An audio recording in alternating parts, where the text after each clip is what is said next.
They say an omega can't become an alpha. They say strength is everything, and if you're born weak, you die weak. Tonight, in the blood-soaked arena of Ironclaw Pack, Kael Varen, the most despised wolf in the territory, is about to prove them all wrong. But first, he'll have to survive the ceremony designed to destroy him. What happens next will shatter everything you think you know about power, survival, and what it truly means to be alpha. If you want to see how a broken wolf becomes a king, stay until the end and drop a comment telling me what city you're watching from.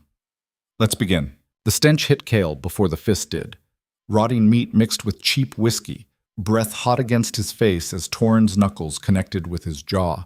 The impact snapped his head sideways, and Kael tasted copper. Again. Always copper these days. You missed a spot, Omega.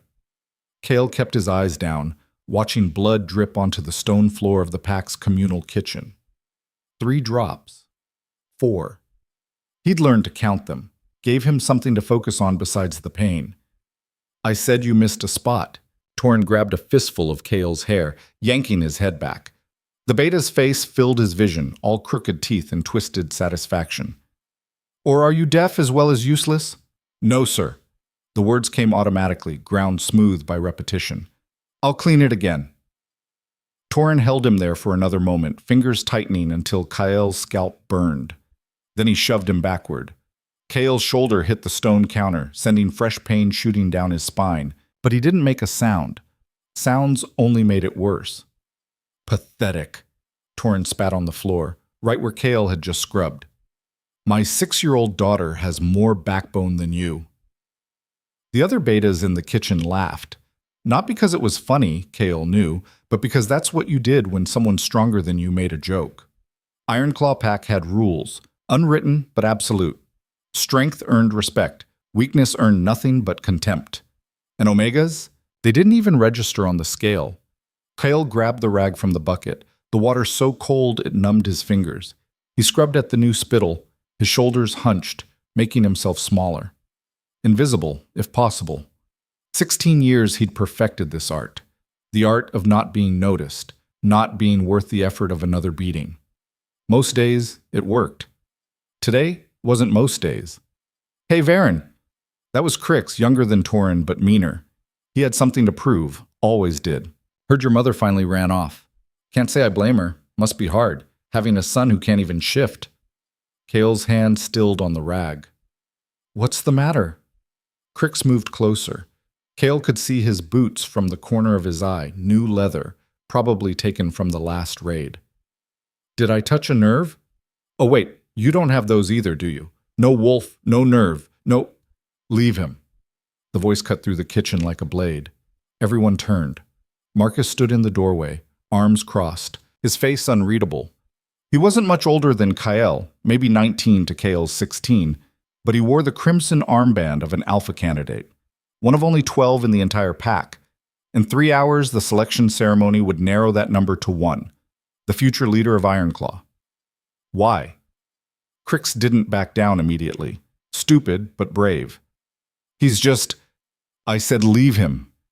Marcus's eyes flashed gold, just for a second, but enough. His wolf rising to the surface, a warning that couldn't be ignored. Crix retreated, hands raised in mock surrender. Fine, fine. Your funeral, talking to garbage. They filed out, Torin last, shooting Kael a look that promised this wasn't over. The kitchen fell silent except for the drip of water from Kael's rag. Marcus didn't move. Kael focused on scrubbing, even though the floor was already clean. You shouldn't have done that. Probably not. Marcus walked over, boots clicking on wet stone. But Crix is an ass. He's still a beta. You draw attention to me. It gets worse. It's always worse for you. Marcus grabbed a chair, spun it backward, and sat down. He had that easy confidence that came from being born strong, born right. When's the last time you ate? Kael didn't answer. That's what I thought. Marcus pulled something from his jacket, a piece of bread wrapped in cloth, a chunk of dried meat. He set it on the counter. Take it. I can't. You will. You look like death, Kael. I'm fine. You're 20 pounds underweight, and you've got a black eye that's spreading to your temple. Marcus's voice hardened. Take. The food. Kael's stomach betrayed him with a growl. He hadn't eaten since yesterday morning, a few scraps he'd stolen from the scraps pile, the stuff even the dogs wouldn't touch. But accepting charity from an alpha candidate was dangerous. It suggested association, friendship, and friendship with an Omega could cost Marcus everything. "Why do you even care?" Kael asked quietly. Marcus was silent for a moment. Then, "You remember when we were kids, 7, maybe 8 years old. You found that injured hawk in the woods." Kael remembered. Most wolves would have killed it, or left it to die. Nature's way. But Kael had splinted its wing with twigs and cloth, fed it scraps of rabbit he'd caught himself. 3 weeks later, it flew away. "You cried when it left," Marcus said. "I asked you why." "You said because now it had to face the world alone again." He stood up, pushing the chair back. "That's the difference between you and everyone else here, Kael. They see weakness as something to crush. You see it as something to protect. That's not strength, that's stupidity. Maybe. Or maybe you're the only one who understands what strength actually is." Marcus headed toward the door, then paused. "The ceremony starts at moonrise. You should stay away from the arena. I'm required to attend. Alpha Grevik's orders." Marcus's jaw tightened. Of course he did. That bastard never misses a chance to... He cut himself off. Even he wouldn't speak openly against the current alpha. Just keep your head down. More than usual. Always do. After Marcus left, Kael waited a full minute before reaching for the food. His hands shook as he unwrapped it. The bread was still warm, the meat seasoned with salt and herbs. Marcus must have taken it from his own plate. Kael ate slowly, savoring each bite, knowing it might be the last decent food he got for days. Through the window, he could see wolves gathering in the courtyard. The ceremony was hours away, but already the pack hummed with anticipation. 12 candidates would enter the proving arena. Tests of strength, cunning, and dominance would narrow the field. By midnight, Ironclaw would have a new alpha, and Kael would still be nobody. He finished eating and returned to work. The kitchen needed to be spotless before the feast, another of his endless tasks. Cleaning, hauling, any work too degrading for real wolves. He'd been doing it since he was old enough to hold a rag. Most Omegas at least had their wolf. Weak, yes, but present. Able to shift, to run, to feel that connection to something greater than themselves. Kael had nothing, no shift, no wolf, no explanation. The pack's healer had examined him a dozen times, always reaching the same conclusion. Something was wrong with him. Broken from birth. A genetic mistake. His mother had tried to hide it at first, kept him inside during the full moons when even pups would shift and play, but you couldn't hide something like that forever. By the time he was 10, everyone knew. Kael Verin, the wolfless Omega, an embarrassment to his bloodline. His mother left when he was 13, just disappeared one night. No note, no goodbye. He'd woken up and she was gone. Later, he'd heard she'd joined a pack 3 territories over, claimed she had a fresh start coming. Hard to get a fresh start with a broken sun dragging you down. Kael finished the kitchen as the sun began its descent. The pack house bustled with activity, warriors checking weapons, females preparing ceremonial garments, children running wild with excitement. Everyone had a role tonight. Kael's role was to stay out of the way. He slipped through the corridors toward the servants' quarters, a cramped section of the compound where the pack housed its Omegas and humans. His room was barely larger than a closet, a bedroll, a bucket, a single shelf with the 3 books he owned. He'd read them so many times the pages were falling out. He changed into his cleanest shirt, a gray thing that hung loose on his frame. The bruises on his ribs had faded to yellow-green. Give them another week and they'd be gone, just in time for new ones. The bell tower rang 6 times. Sunset in 2 hours. Ceremony at moonrise, 3 hours after that. Kael lay on his bedroll and stared at the ceiling. Somewhere in his chest, beneath the ribs and scar tissue and accumulated damage, he felt something. A pull, almost. A whisper of sensation that had started a few weeks ago and grown stronger each day. He'd mentioned it to the healer once. She'd looked at him like he was crazy, said it was probably just heartburn. But Kael knew his own body. knew its limitations, its failures, its absolute lack of anything supernatural. This was different. It felt like something was waking up. The arena was packed. Every wolf in Ironclaw's territory had squeezed into the massive circular structure at the heart of the compound. Stone benches rose in tiers around a sand-covered pit, lit by torches that cast dancing shadows across hundreds of faces. The air smelled like sweat and anticipation. Kael stood in the servants' section, pressed against the back wall where the torchlight barely reached. Around him, other Omegas and human servants muttered nervously. They all knew what tonight meant. A new alpha meant new policies, new rules. Their lives could get better. More likely, they'd get worse. "Here they're betting on Marcus," whispered Alara, an older Omega woman who worked in the laundry. 3-to-1 odds. "Marcus is strong," Kael agreed quietly. "But Saren's ruthless. Don't count him out." "Saren's a monster," Alara said. "If he wins, may the gods help us all." Drums began to pound, silencing the crowd. Alpha Grevik emerged from the arena's north entrance, flanked by his elite guard. He was massive, even for a wolf, arms thick as tree trunks, face scarred from 100 battles. 40 years he'd ruled Ironclaw, and every year had made him harder, colder. He raised a hand. Silence fell like a blade.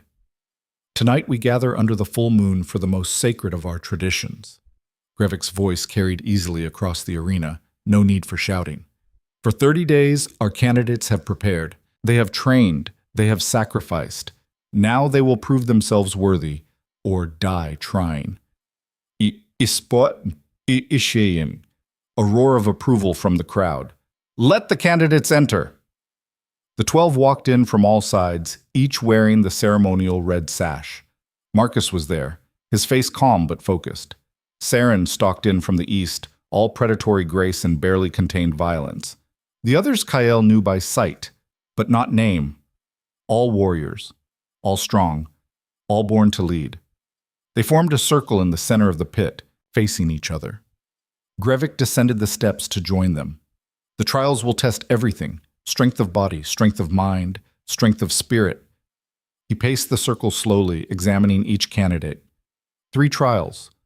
Only the worthy will advance. Should you fail, you may yield, but know that yielding is death to your ambition. You will never receive this chance again. One of the younger candidates swallowed hard. Nerves.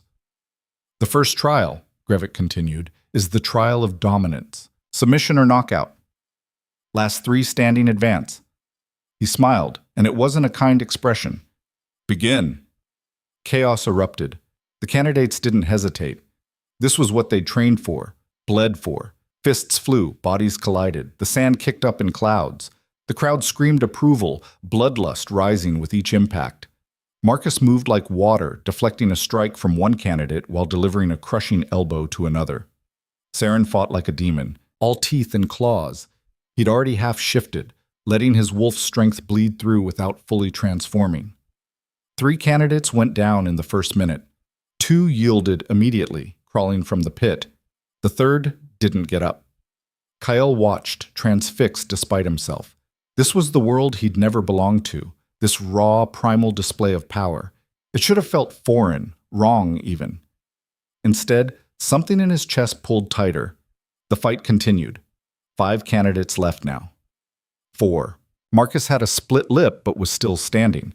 Saren had taken down 2 opponents and looked ready for more. Then everything changed. Grevik held up his hand. "Pause." The candidates froze, chests heaving, blood dripping.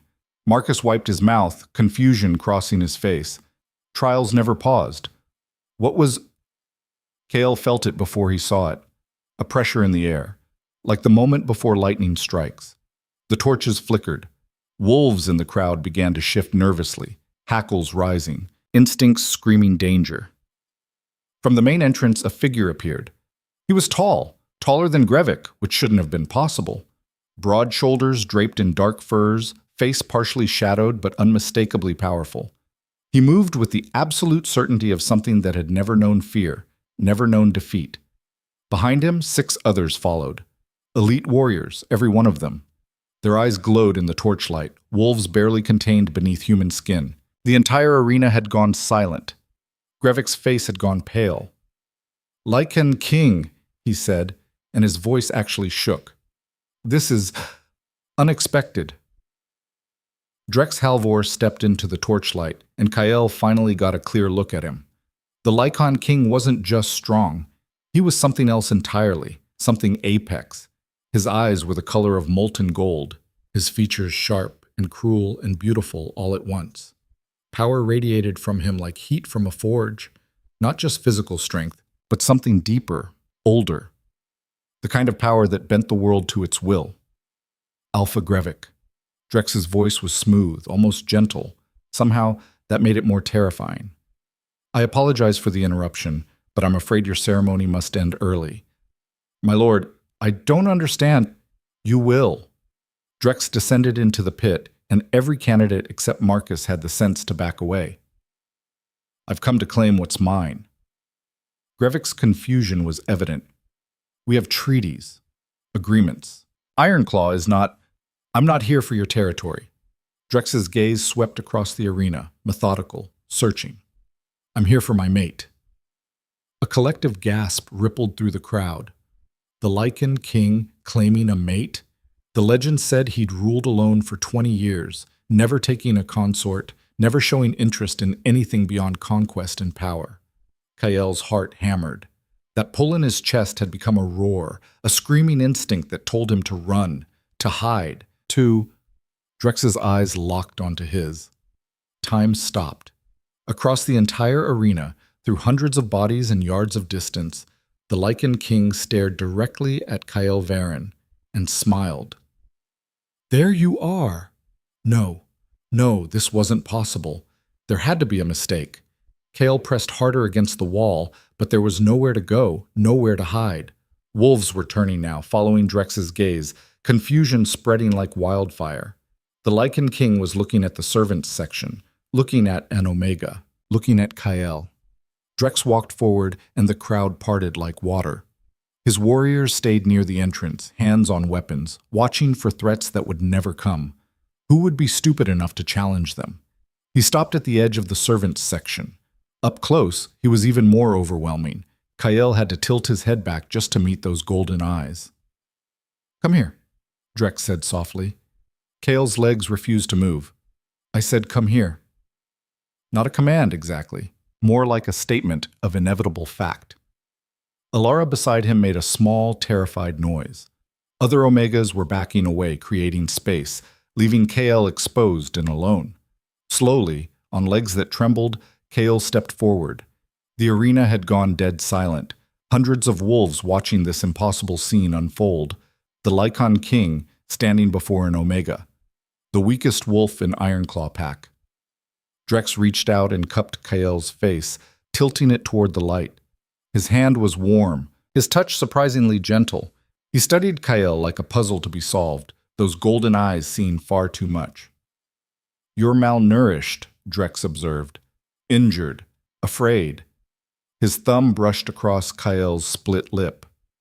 "And absolutely perfect." "There's been a mistake," Kael whispered. "No mistake." Drex's smile widened. "I can feel it. The bond." "Can't you?" That pull, that roar in Kael's chest. It wasn't waking up, it was screaming, reaching toward this stranger with desperate intensity. "No," Kael said. "I'm nobody. I'm nothing. You want Marcus? I want you." Drex turned to address the arena, his hand still cradling Kael's face. "This Omega is mine. Under the old laws, I claim him as my mate and consort. Does anyone challenge this claim?" Silence. Then Grevik found his voice. "My lord, with respect, there must be some confusion. That Omega he's broken, worthless. He can't even shift. Surely you're not questioning my judgment." But Drex's tone didn't change, but the temperature in the arena seemed to drop 10 degrees. "Are you?" Grevik wisely shut his mouth. Saren, however, didn't. "This is insane. You're the Lycan King. You could have any wolf in any territory. Why would you want something that pathetic?" Drex finally released Kael, turning to face Saren fully. "Pathetic?" Look at him. He's a defect, a mistake. He's... Saren didn't finish the sentence because Drex's hand was around his throat, lifting him off his feet.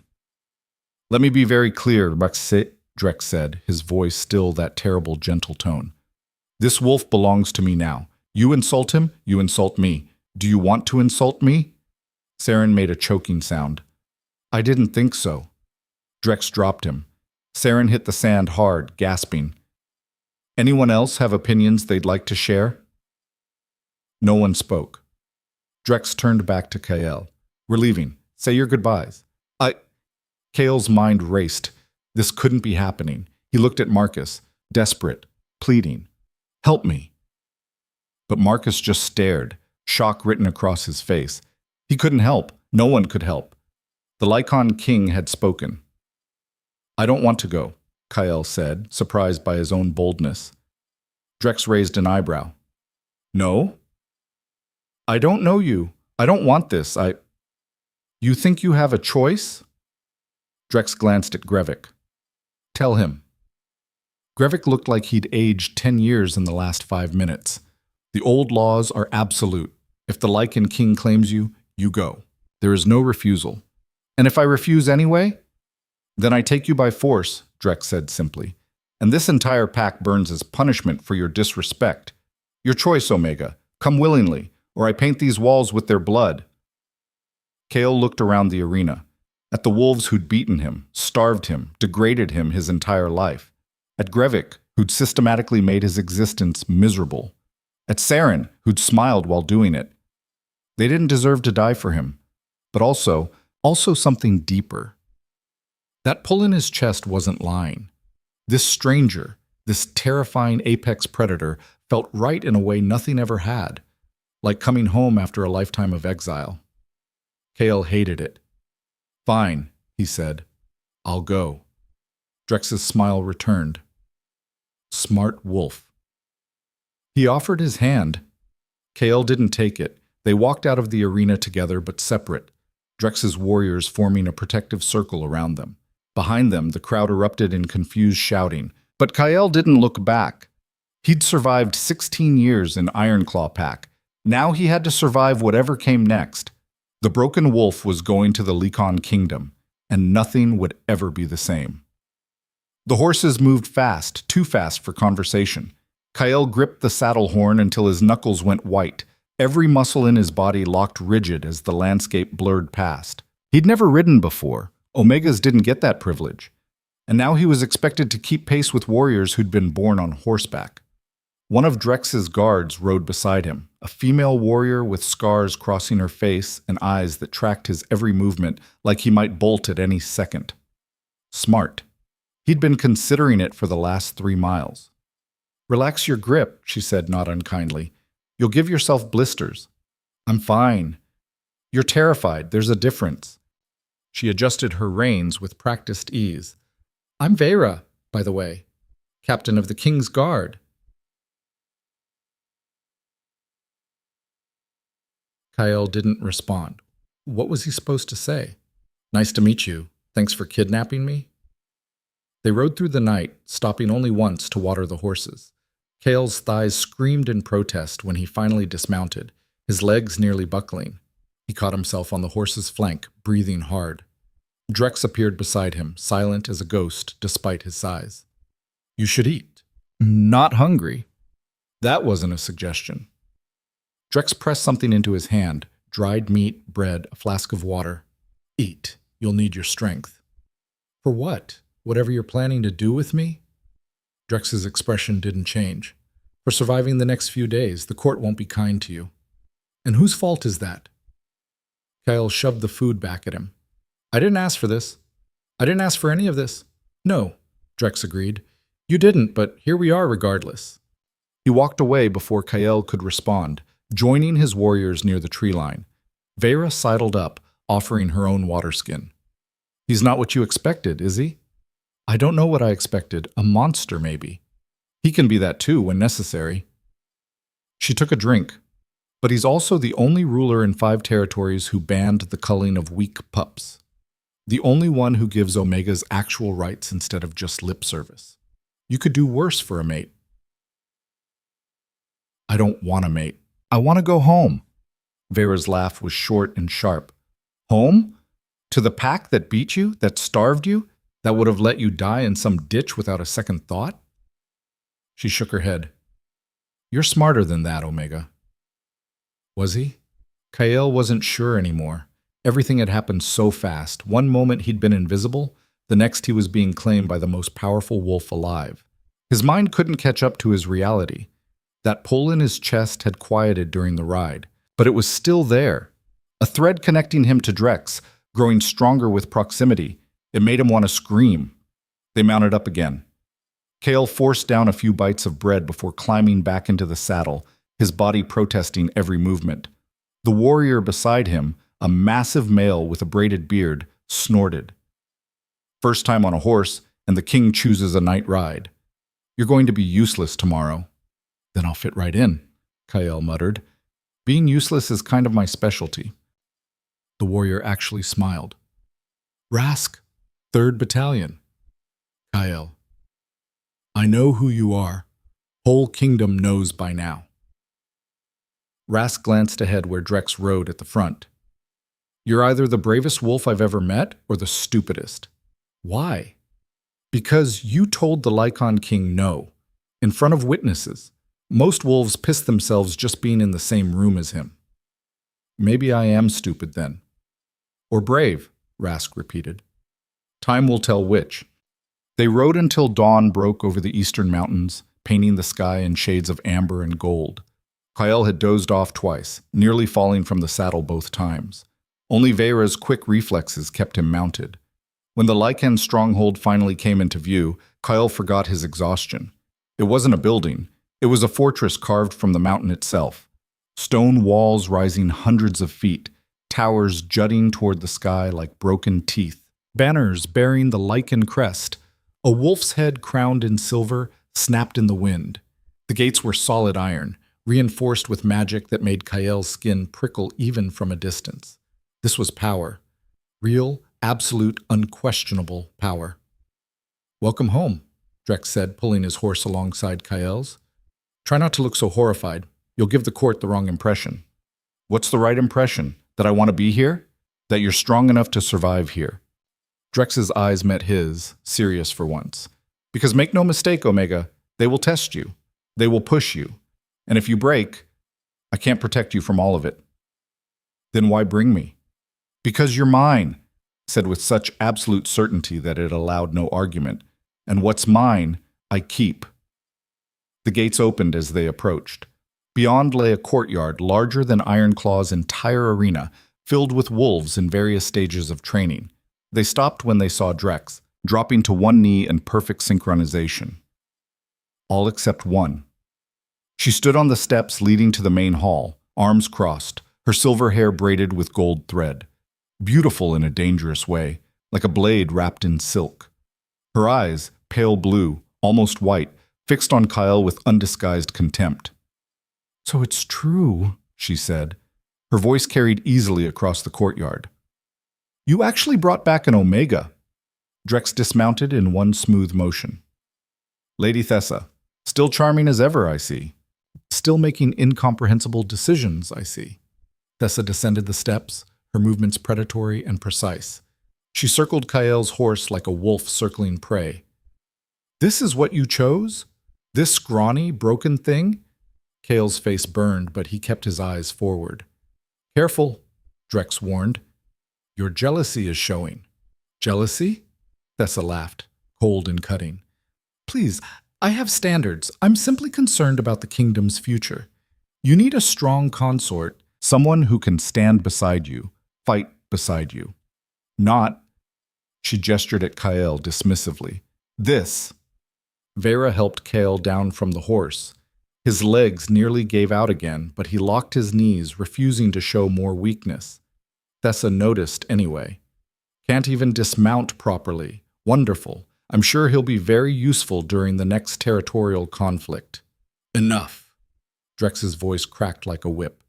Kael is my mate, chosen by bond and old law. You will show him respect or you will leave this court. Your choice. Something flickered in Thessa's eyes. Hurt, maybe, or rage carefully contained. "As you command, my king." She bowed, the gesture dripping with mockery, and swept back toward the hall. Other wolves had gathered now, drawn by the commotion. Kael felt their stares like physical weight, judging, measuring, finding him lacking. An older male approached, his hair gray but his posture still military straight. "My lord, the council has convened as requested. They're waiting in the war room." "Thank you, Commander Riven." Drex turned to Kael. "Vera will show you to your quarters. Rest. We'll talk later." "Wait!" But Drex was already striding toward the hall, Riven and half a dozen other warriors falling into step behind him, leaving Kael alone with strangers in a hostile court. Vera touched his elbow gently. "Come on, let's get you somewhere quieter." The stronghold's interior was as imposing as its exterior. Vaulted ceilings, tapestries depicting ancient battles, weapons mounted on every wall. Wolves moved through the corridors with purpose, barely sparing Kael a glance. Those who did notice him either looked away quickly or stared with open disdain. News traveled fast, apparently. Vera led him up 3 flights of stairs, down a corridor lined with portraits of previous Lycan Kings, and finally to a heavy wooden door. She pushed it open, revealing a room that made Kael's breath catch. It was bigger than the servants' quarters back at Ironclaw. Hell, it was bigger than most of the rooms, period. A massive bed dominated one wall, piled with furs and pillows. A fireplace already crackled with warmth. Windows overlooked the mountains, the view staggering in its beauty. "This can't be right," Kael said. "King's orders. You're his mate, so you get the consort's suite." Vera walked in, checking the attached bathing room. "Servants will bring hot water in an hour. Food too, if you want it." "I want to leave," Vera sighed. "I know this is overwhelming. I know you're scared, but Kael, running won't help. You'd never make it past the gates, and even if you did, where would you go? Back to Ironclaw? They don't want you. No pack wants an Omega without connections." "So I'm a prisoner." "You're protected. There's a difference." She moved to the door. "Get some rest. You look like death." "And tonight's going to be worse." "Why? What happens tonight?" Vera hesitated. "The court feast. Traditional welcome for new additions to the royal household. Everyone who's anyone will be there, and they'll all want to get a look at you." "Perfect," Kael said bitterly.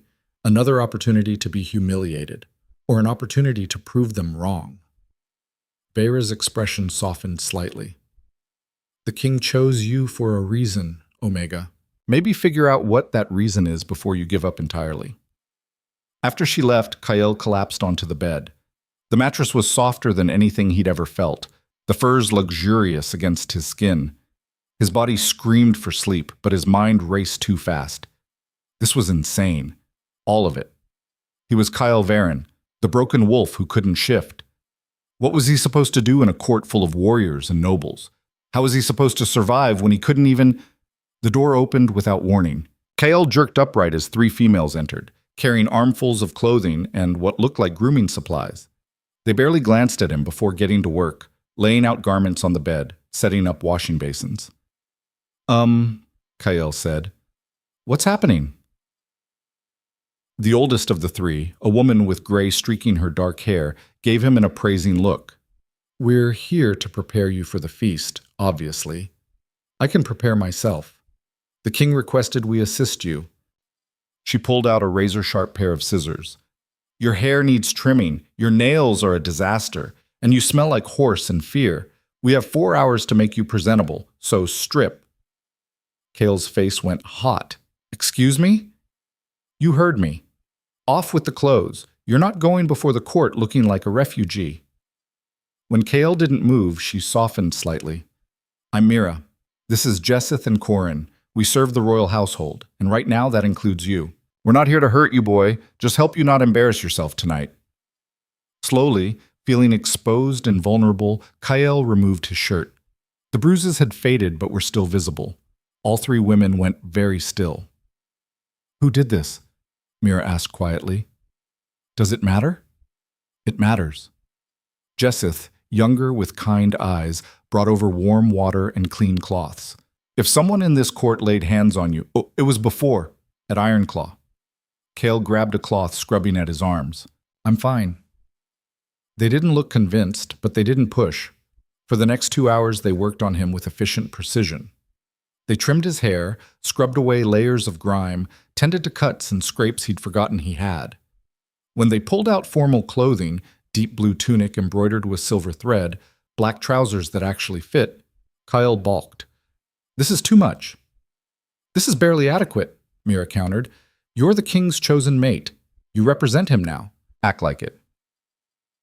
By the time they finished, Kyle barely recognized his reflection in the polished mirror. Clean, groomed, dressed in clothes that looked expensive enough to feed a family for a month. He looked almost, respectable. He still felt like a fraud.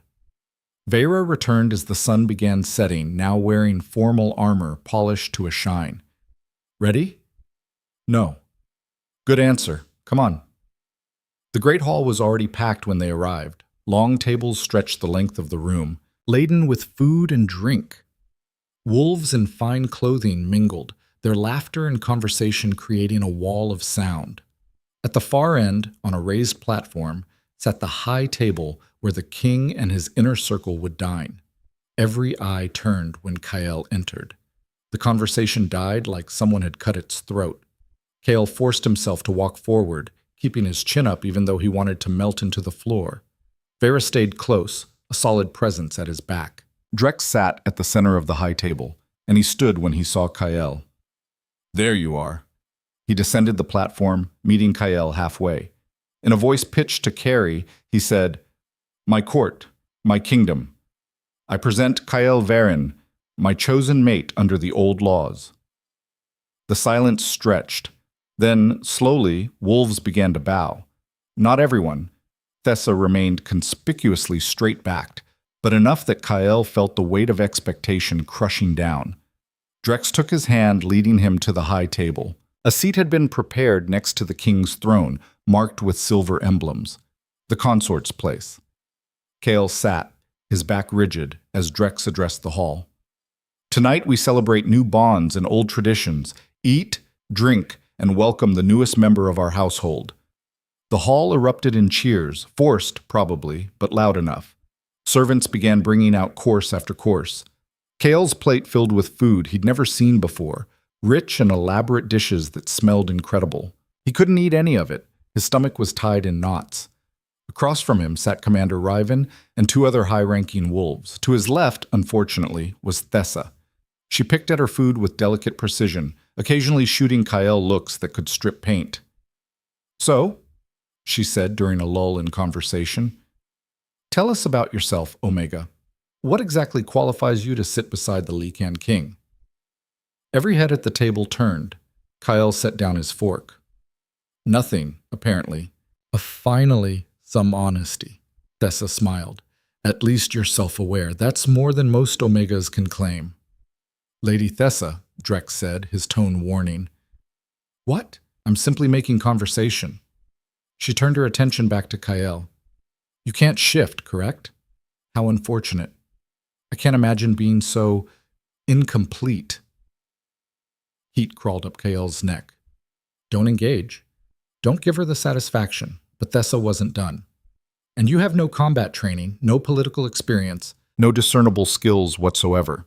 I'm curious, what exactly do you bring to this arrangement besides being a charity case? That's enough, Vera said sharply. Is it? I think the court deserves to know what they're supposed to accept as their future consort. Thessa leaned forward, because from where I'm sitting, it looks like the king made a monumentally stupid decision based on some misplaced sense of careful. Drex's voice was soft, deadly. Finish that sentence and we'll see how well you do in the fighting pits. Thessa's smile never wavered, but she sat back. As you wish, my king. The rest of the meal passed in tense silence. Kale pushed food around his plate, acutely aware of every whisper, every pointed look. These wolves weren't his pack. They never would be. After what felt like hours, Drex finally stood. Kale, walk with me. It wasn't a request. They left through a side door, escaping the suffocating atmosphere of the hall. Drex led him through corridors and upstairs, finally emerging onto a balcony overlooking the mountains. The night air was cold and clean, washing away the cloying smell of too many wolves in one space. "I'm sorry," Drex said finally. "About Thessa. About all of it." "Why did you choose me?" The question burst out before Kael could stop it. "You could have anyone. Someone strong, someone useful. Why drag me into this?" Drex was quiet for a long moment. "Do you know what a true bond feels like?" "No." "It's not a choice. It's recognition. Like finding a piece of yourself you didn't know was missing." He turned to face Kael. "The moment I walked into that arena, I felt it. You. Even before I saw you, I knew you were there. And when our eyes met," he shook his head. "There's no going back from that. But I can't feel it. Not like you do." "You can. You're just fighting it." Drex stepped closer. "That pull in your chest, the one that gets stronger when I'm near. You think that's nothing?" Kael's breath caught. "How did he—" "I know what you're feeling because I feel it too. The bond works both ways, Omega." Drex's hand rose, cupping Kael's face just like he had in the arena. "You're scared. I understand that. But running from this won't make it go away. And if I can't survive here, if they eat me alive, then I'll burn this kingdom to ash and build you a new one," said with such casual certainty that Kael almost believed him. Almost. A commotion erupted below, shouting, the clash of steel. Drex's head snapped toward the sound, his entire body going tense. Vera appeared in the doorway. "My lord, Southern Border Patrol, they found something." Drex's expression hardened. "What kind of something?" "Raiders, at least 24. They're heading this way." Kael's blood went cold. Raiders meant rogues, wolves without packs who survived by attacking settlements and stealing whatever they could. Brutal, merciless. "Mobilize 3rd and 5th battalions," Drex ordered. "I want them intercepted before they reach the outer villages." "Sir." Vera hesitated. "What about—" She didn't finish, but Drex understood. "Lock down the stronghold. No one in or out until we return." He looked at Kael. "Go back to your room. Stay there." "How long will you be gone?" "As long as it takes." Drex brushed his thumb across Kael's cheek, a gesture so gentle it seemed at odds with everything else about him. "Don't do anything stupid while I'm away." Then he was gone, moving with the lethal grace of a born predator. Vera lingered just long enough to say, "Rask will be posted outside your door. You'll be safe." Safe. Right. Kael made his way back through empty corridors, the stronghold already shifting into defensive mode. Warriors rushed past carrying weapons. Servants ushered children to interior rooms. The organized chaos of a fortress preparing for potential attack. Rask was indeed waiting outside Kael's door, massive arms crossed. "In you go, Omega. King's orders." Kael went inside, closed the door, and immediately felt the walls closing in. He'd spent his whole life being told what to do, where to go, how to act. And now, in this new prison dressed up as luxury, nothing had changed. He was still powerless, still useless, still broken. The night dragged on. Kael paced, tried to sleep, failed. That pull in his chest had intensified with Drex's departure, stretching thin and anxious. Which was ridiculous. He barely knew the man, had no reason to care whether he lived or died. But the bond didn't care about logic. Around midnight, screaming erupted somewhere in the stronghold. Kael rushed to the door, yanking it open. Rask was already moving, sword drawn. "Get back inside." "What's happening?" "Raiders broke through the eastern gate. We're under attack. Stay in your room and chip." An arrow took him in the shoulder, spinning him around. 3 wolves burst around the corner, eyes wild, weapons bloody. Rogues. They'd made it inside. One spotted Kael and grinned. "Well, well, what do we have here?" Rask put himself between them, despite the arrow jutting from his shoulder. "Run!" Kael ran. He tore through corridors, no idea where he was going, just away. Behind him, the sounds of combat echoed, steel on steel, snarls and screams. The stronghold had become a battlefield. He burst through a door, found himself in what looked like a training hall. Dead end, no other exits. The three rogues appeared in the doorway, blocking his only escape. "Nowhere to go, little wolf," the leader said. He was scarred and lean, his smile revealing teeth filed to points. "You smell like the king, you his new toy." Kael backed toward the far wall. No weapons, no skills, no options. "Bet he'd pay nicely to get you back in one piece." The rogue advanced slowly. "Or maybe we'll just take you with us. Omegas fetch good prices in the right markets." This was it. This was how he died. Alone in a strange place, killed by wolves who saw him as nothing but currency. That pull in his chest flared suddenly, burning hot and bright. Something inside Kael screamed at him to fight, to resist, to... The rogues froze. Then, very slowly, they dropped to their knees. Kael stared, confused. What was happening? Why were they... The temperature in the room plummeted. The air itself seemed to thicken, pressing down with invisible weight. And from somewhere deep inside Kael's chest, something ancient and terrible began to wake. His skin prickled with power that shouldn't exist. The rogues were shaking now, their bravado evaporated. "What? What are you?" Kael didn't know. But he was about to find out. The power erupted from somewhere Kael didn't know existed.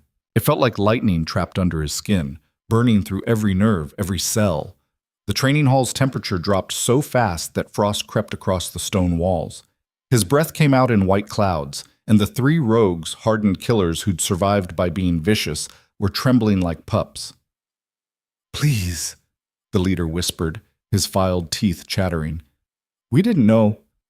Kael didn't know what he was doing. His hands moved without conscious thought, fingers spreading wide as invisible pressure radiated outward. The rogues collapsed completely, faces pressed to the floor, their bodies forced into submission by something primal and absolute. He'd never felt anything like this. Never imagined he could. "Don't move." His voice came out strange, layered somehow, deeper. Not entirely his own. They didn't move. Couldn't move. The power pinning them down wasn't physical strength. It was pure dominance, the kind that made lesser wolves submit without question, the kind only alphas possessed. But Kael wasn't an alpha.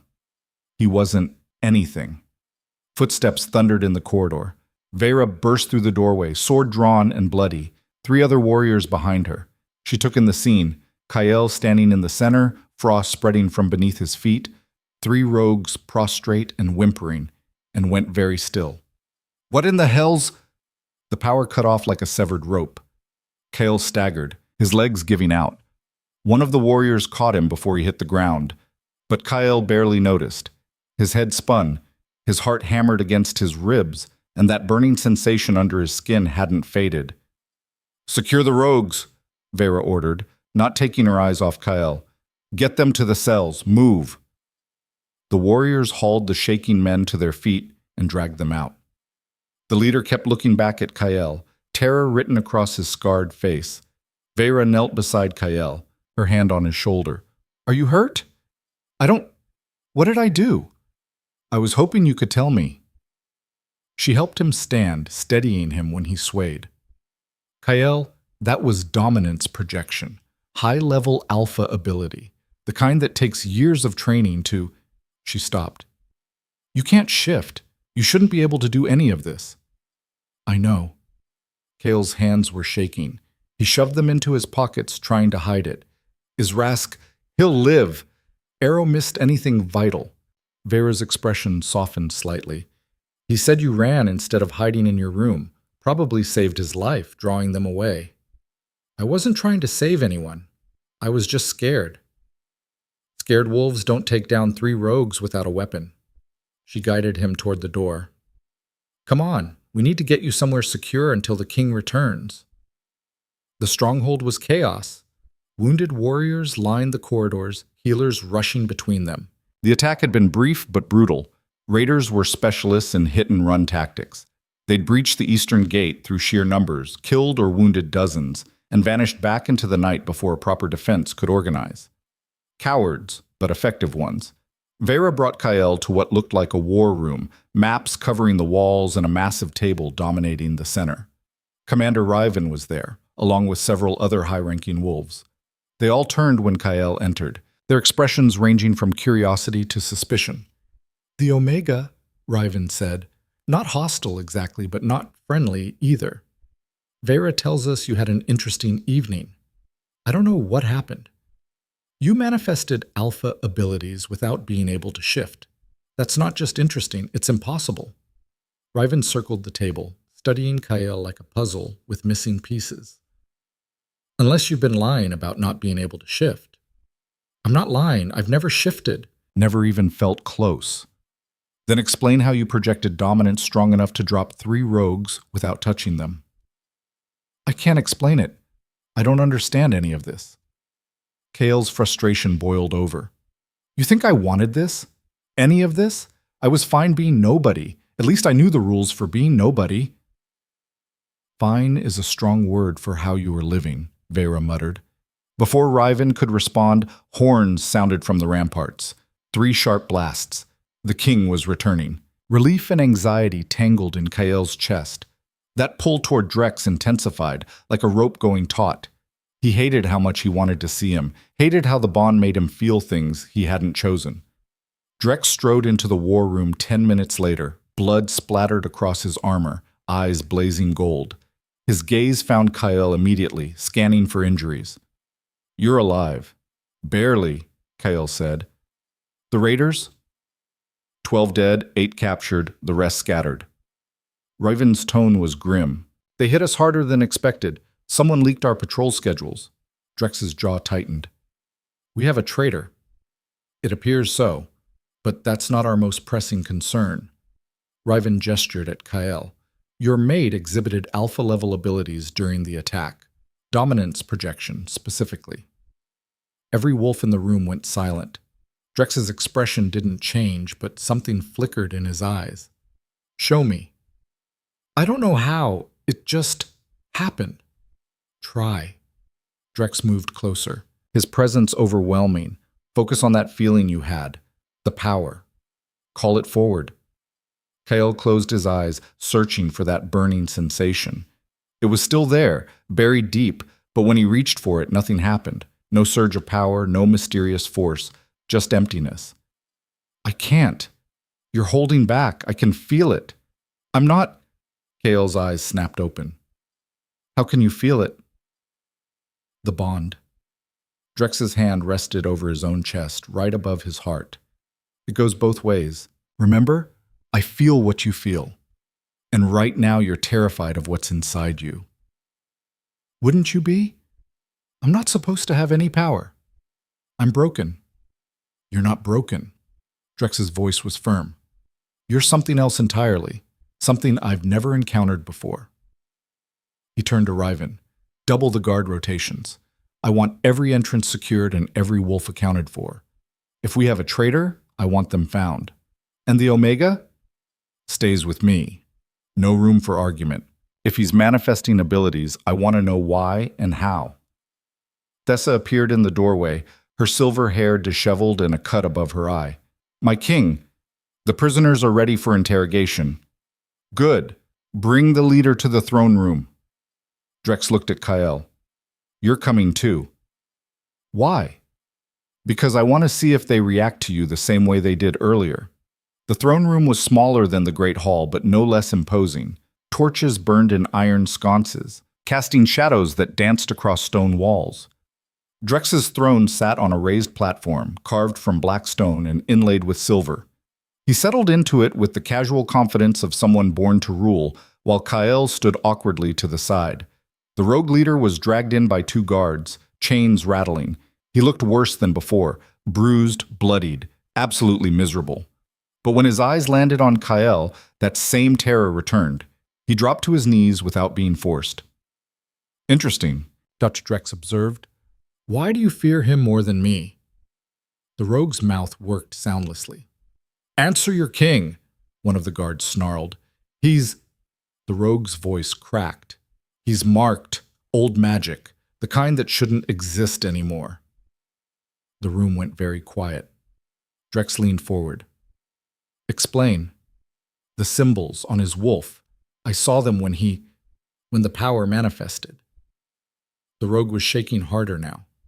My grandmother told stories, warnings, about wolves marked by the ancients. Wolves who could control other wolves without touch, without shift, without... That's enough. Thessa stepped forward from where she'd been watching in the shadows. He's delirious, spouting nonsense to save his skin. Is it nonsense? Drex's gaze never left the rogue. These symbols. Describe them. I can't. They burned. Looking at them burned. He was crying now, this hardened killer reduced to tears. Please, my king, I'll tell you everything. Who hired us, what they wanted, all of it. Just keep him away from me. Drex gestured for the guards to remove him. After they dragged the sobbing man out, silence stretched heavy and uncomfortable. Finally, Commander Riven spoke. If there's truth to what he said, we have a significant problem. Or a significant asset, another wolf countered. A liability, Thessa said firmly. Ancient magic hasn't been seen in generations for good reason. It's unstable, dangerous, and tied to an Omega who can't even shift? That's not an asset. It's a catastrophe waiting to happen. Your opinion is noted, Drex said coldly, and dismissed. Thessa's eyes flashed. You're letting your bond cloud your judgment. My judgment is that Kael is under my protection. If you have a problem with that, Lady Thessa, you're welcome to challenge me for leadership. Otherwise, shut your mouth. The temperature in the room dropped. No one spoke. Challenging the Lycan King was suicide, and everyone knew it. Thessa bowed stiffly and left without another word. After the other wolves departed, Drex descended from his throne and approached Kael. You're trembling. I'm fine. Stop saying you're fine when you're clearly not. Drex cupped his face, forcing eye contact. Whatever this is, whatever you're becoming, we'll figure it out together. Why do you even care? You barely know me. The bond? Don't. Kael pulled away. Don't blame the bond. You made choices before you ever met me. You could have anyone. Instead, you chose the broken Omega, and now you're stuck with whatever this is. I chose you because you're mine. Drex's voice was low, intense, and I protect what's mine, even from themselves. Before Kael could respond, Vera burst in. My king! We found the traitor! Drex's entire demeanor shifted, predator rising to the surface. Who? One of the Eastern Gate guards, junior rank, been with us 6 months. He confessed under questioning. Vera's expression was grim. He was paid by someone in Thessa's household. The silence that followed was deafening. Are you certain? Drex's voice was dangerously quiet. He had a letter bearing her house seal, specific instructions on when to open the gate and which routes to leave unguarded. Drex turned and put his fist through the stone wall. The impact echoed like thunder, cracked spiderwebbing from the point of contact. When he pulled his hand back, his knuckles were bleeding. Bring her to me, my lord. Bring her to me, now. Vera fled. Kael had never seen Drex like this. The casual confidence had evaporated, replaced by cold, lethal rage. This was the Lycan King who'd conquered territories, who'd crushed rebellions, who'd earned his fearsome reputation through blood and brutality. You should go to your room, Drex said without looking at him. What are you going to do? What I have to. Drex, go, Kael. He finally turned, and his eyes were pure gold now, his wolf barely contained. This isn't something you need to see.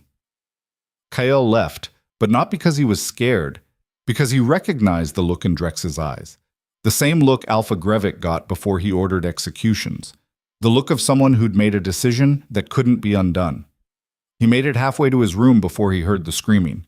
It came from the throne room, high and agonized. Thessa. Whatever Drex was doing to her, it wasn't quick, and it wasn't kind. Kael should have kept walking, should have locked himself in his room like he was told. Instead, he turned back. The throne room doors were closed, but not locked. Kael pushed them open slowly, the screaming cutting off abruptly. Thessa was on her knees, her elegant composure shattered. Blood trickled from her nose, her ears. Drex stood over her, one hand extended, and Kael realized with sick horror that he was using dominance projection to crush her from the inside out. "You betrayed me," Drex said, his voice eerily calm. "You let raiders into my home, got my people killed, and for what? Jealousy? Wounded pride?" "You chose wrong," Thessa gasped. "That Omega is an abomination. I was trying to protect the kingdom from—" Drex's hand clenched, and Thessa screamed again. "Stop!" Kael's voice cut through the torture. "Just stop!" Drex turned slowly, his expression unreadable. "I told you to go." "I know, but I'm not going to stand here and watch you kill her. She tried to have you killed. Do you understand that? The raiders were supposed to accidentally find you, make it look like you died in the chaos." Kyle's blood went cold. "What?" "She confessed everything. The plan was to eliminate you and make it look like collateral damage. Then she'd console me, position herself back in my favor." Drex's smile was terrible. "She underestimated how much I care about my mate." Thessa spat blood. "He's going to destroy everything. That power? It's wrong. Unnatural. Our ancestors sealed it away for a reason." "Our ancestors were cowards who feared what they couldn't control," Drex said. "I am not a coward. You're a fool." Drex's hand tightened again, but Kael stepped between them. "I said stop." "Move, Kael." "No." He met those golden eyes, refusing to back down. "If you kill her like this, you're no better than the alphas who beat me for sport. She betrayed you. Fine. Punish her according to your laws. But this? This is just cruelty. She tried to kill you, and that's my burden to carry, not yours." Kael's voice steadied. "You want to protect me? Then show me that this kingdom is worth staying in. Show me that you're different from the monsters I've known." Something flickered in Drex's expression. The gold in his eyes faded slightly, reason fighting with rage. Finally, he lowered his hand.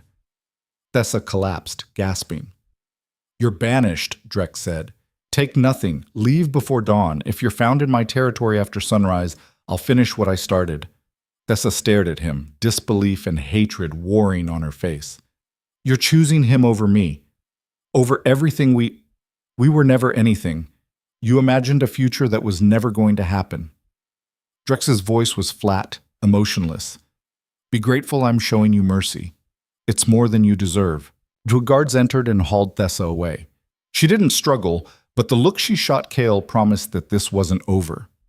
Banished or not, she would find a way to make him pay.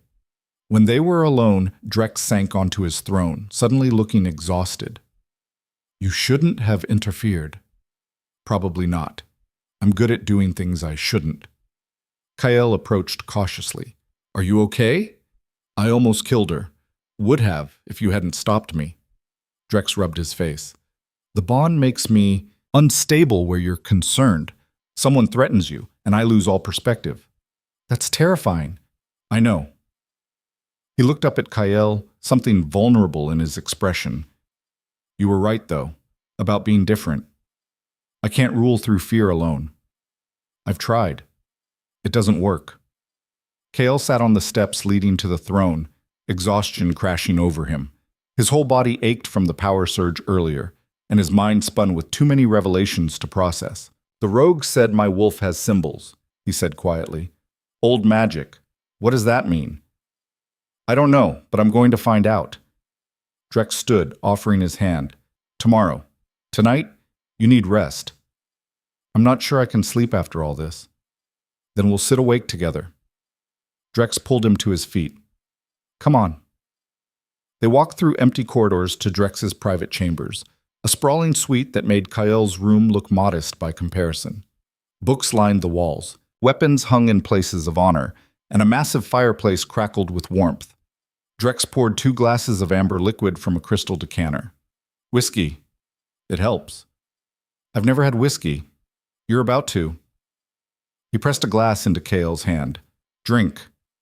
Kael took a sip and immediately regretted it. The liquid burned going down, making his eyes water. "That's horrible." "It gets better after the 3rd glass." Drex settled into a chair by the fire, gesturing for Kael to take the other. "Ask me." "Ask you what?" Whatever you're dying to know, I can see the questions building behind your eyes. Kael took another sip, still terrible, but slightly less so, and considered. Why do you live alone? You're the Lycan King. Shouldn't you have a dozen servants hovering around?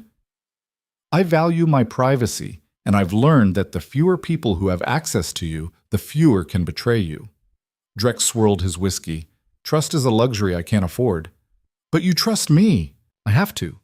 The bond demands it. At Kael's expression, he added, That came out wrong. I want to trust you. The bond just makes it easier. They sat in silence for a while, the fire crackling, the whiskey slowly disappearing.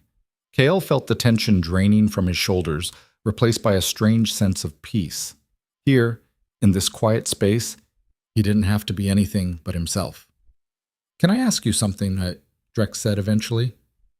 Sure. What was the worst thing they did to you? At Ironclaw.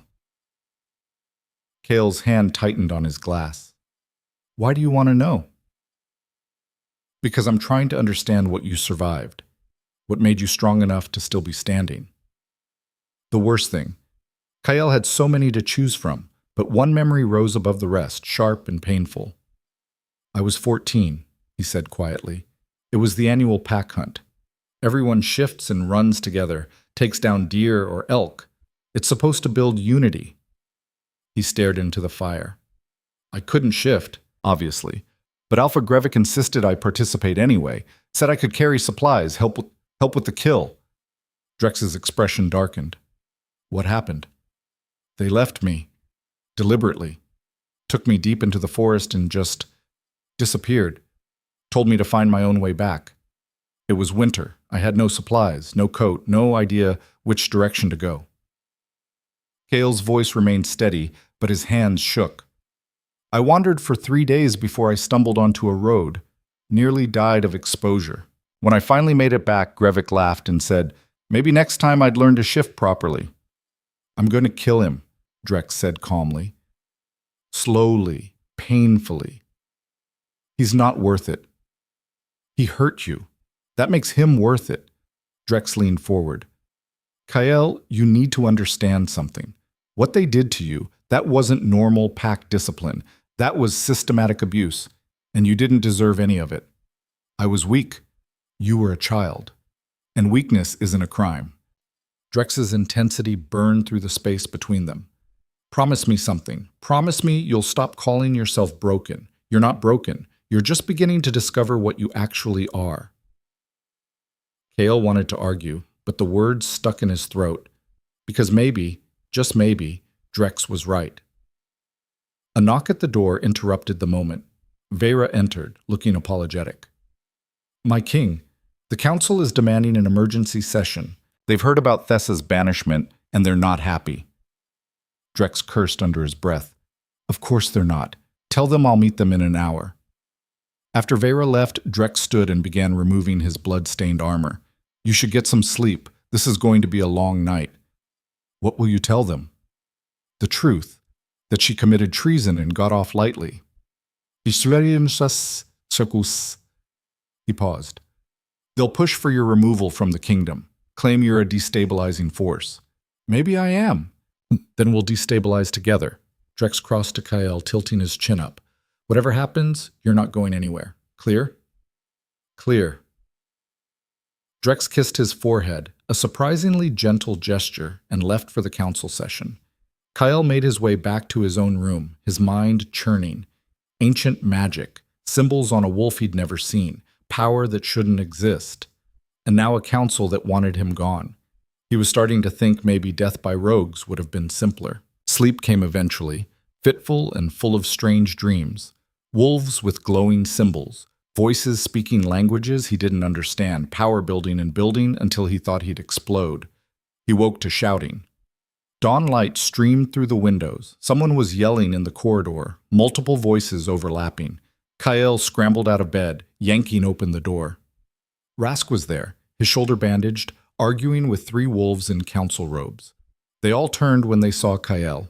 There he is, one of them said. The Omega who's destroyed 20 years of political stability in 3 days. I didn't... Counselor Aldrich, Rask interrupted. The king ordered. The king isn't thinking clearly. He's bond-sick, making decisions with his heart instead of his head. Aldrich was older, his face weathered and hard. The only question is whether you leave voluntarily or whether we force the issue. You can't force me to do anything, can't we? Aldrich smiled, unpleasant and cold. You're one Omega in a fortress full of warriors.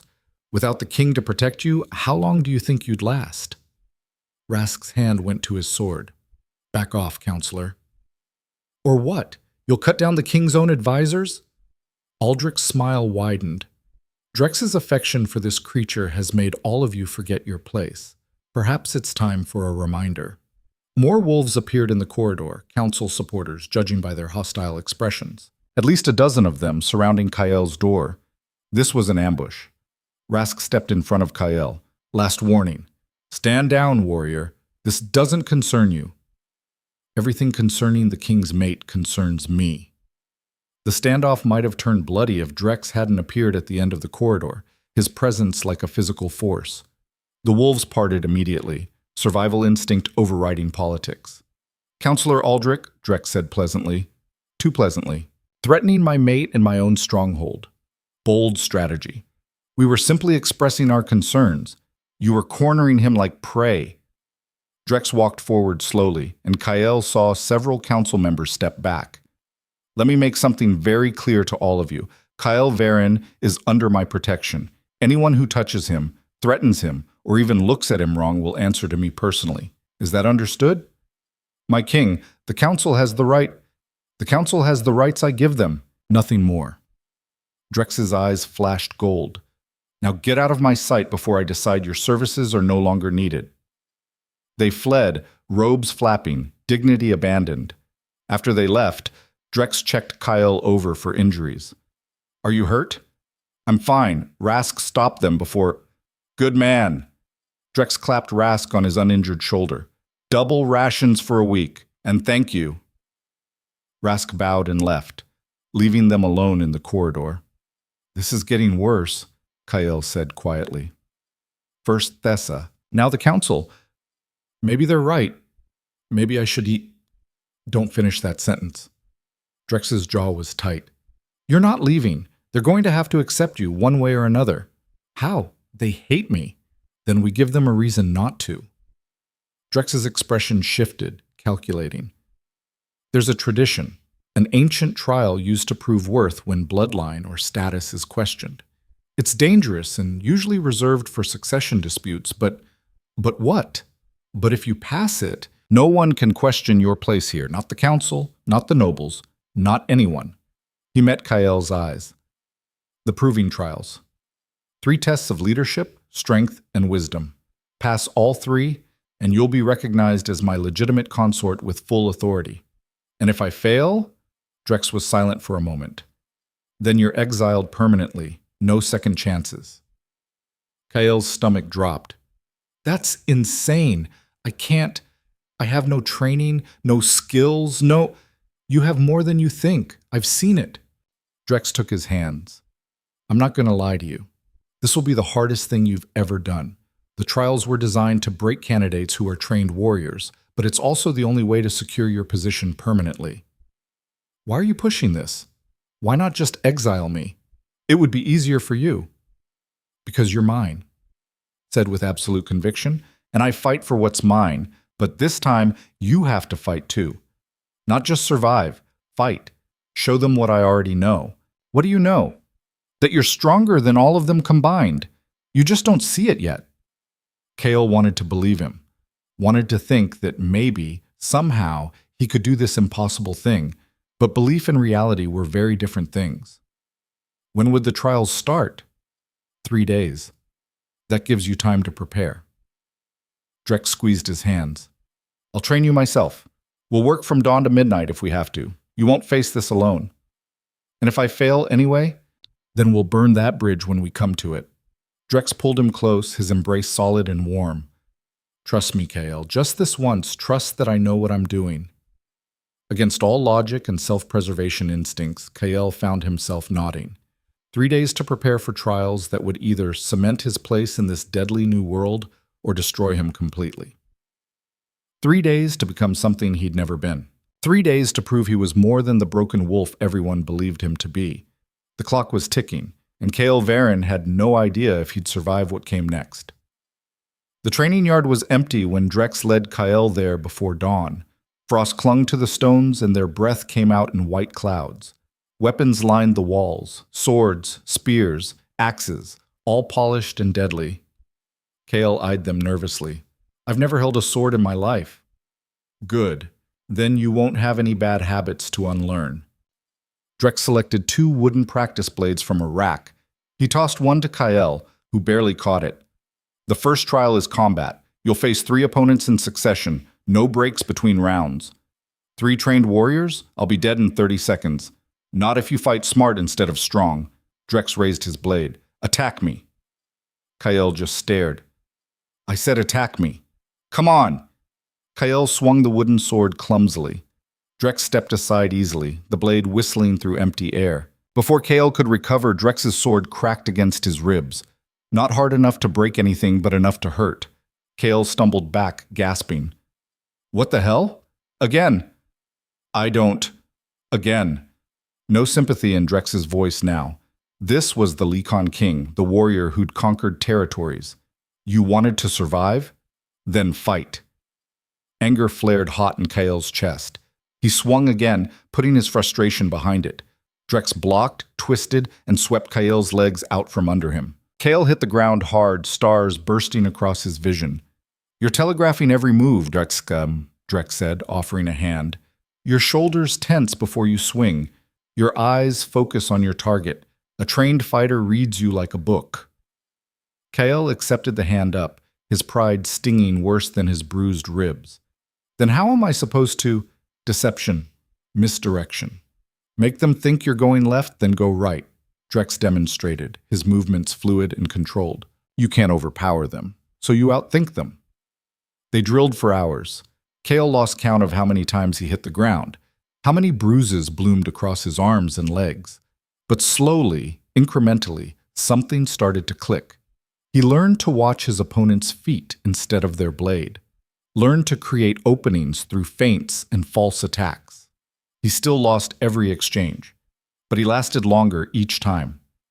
Vera arrived as the sun cleared the mountains, carrying water and food. She watched Kael dodge one of Drex's strikes, barely, and raised an eyebrow. "He's improving." "He's surviving," Drex corrected. "There's a difference." Kael collapsed onto a bench, every muscle screaming. "I don't understand how this is supposed to work. Even if I learned some basic technique in 3 days, I'm still fighting warriors with years of experience." "You are," Vera agreed, "but you have something they don't." "What? A death wish?" "Unpredictability." She sat beside him, offering water. Trained warriors fight by patterns. They've drilled specific techniques so many times they're instinctive, but that also makes them predictable if you know what to look for. Drex nodded. "She's right. Your opponents will expect you to fight like they do. When you don't, it creates hesitation, and hesitation is an opening. Assuming I can create that hesitation without getting my head taken off. That's what the next 3 days are for." Drex pulled Kael back to his feet. Again. They trained until noon, broke for a brief meal, then trained until dark. Kael's hands were covered in blisters, his arms felt like lead, and he was pretty sure he'd cracked a rib during one particularly brutal exchange. But he was standing, still conscious, still fighting. That night, lying in his bed unable to sleep because every position hurt, Kael heard a soft knock at his door. He opened it to find Vera holding a clay jar. "Healing salve," she said, "for the bruises. Unless you want to look like you got trampled by horses tomorrow." "Thanks." Kael took the jar, then hesitated. "Can I ask you something?" "Sure." "Why are you helping me? You don't owe me anything." Vera leaned against the doorframe. "Because I've watched Drex rule alone for 10 years, seen him become harder, colder, more isolated with each passing season. Then you show up, and for the first time in a decade, he actually seems human." She smiled slightly. Plus, I have money riding on you passing the trials. Don't make me lose my wages. How much did you bet? Enough that you'd better not fail. After she left, Kael applied the salve to his worst bruises.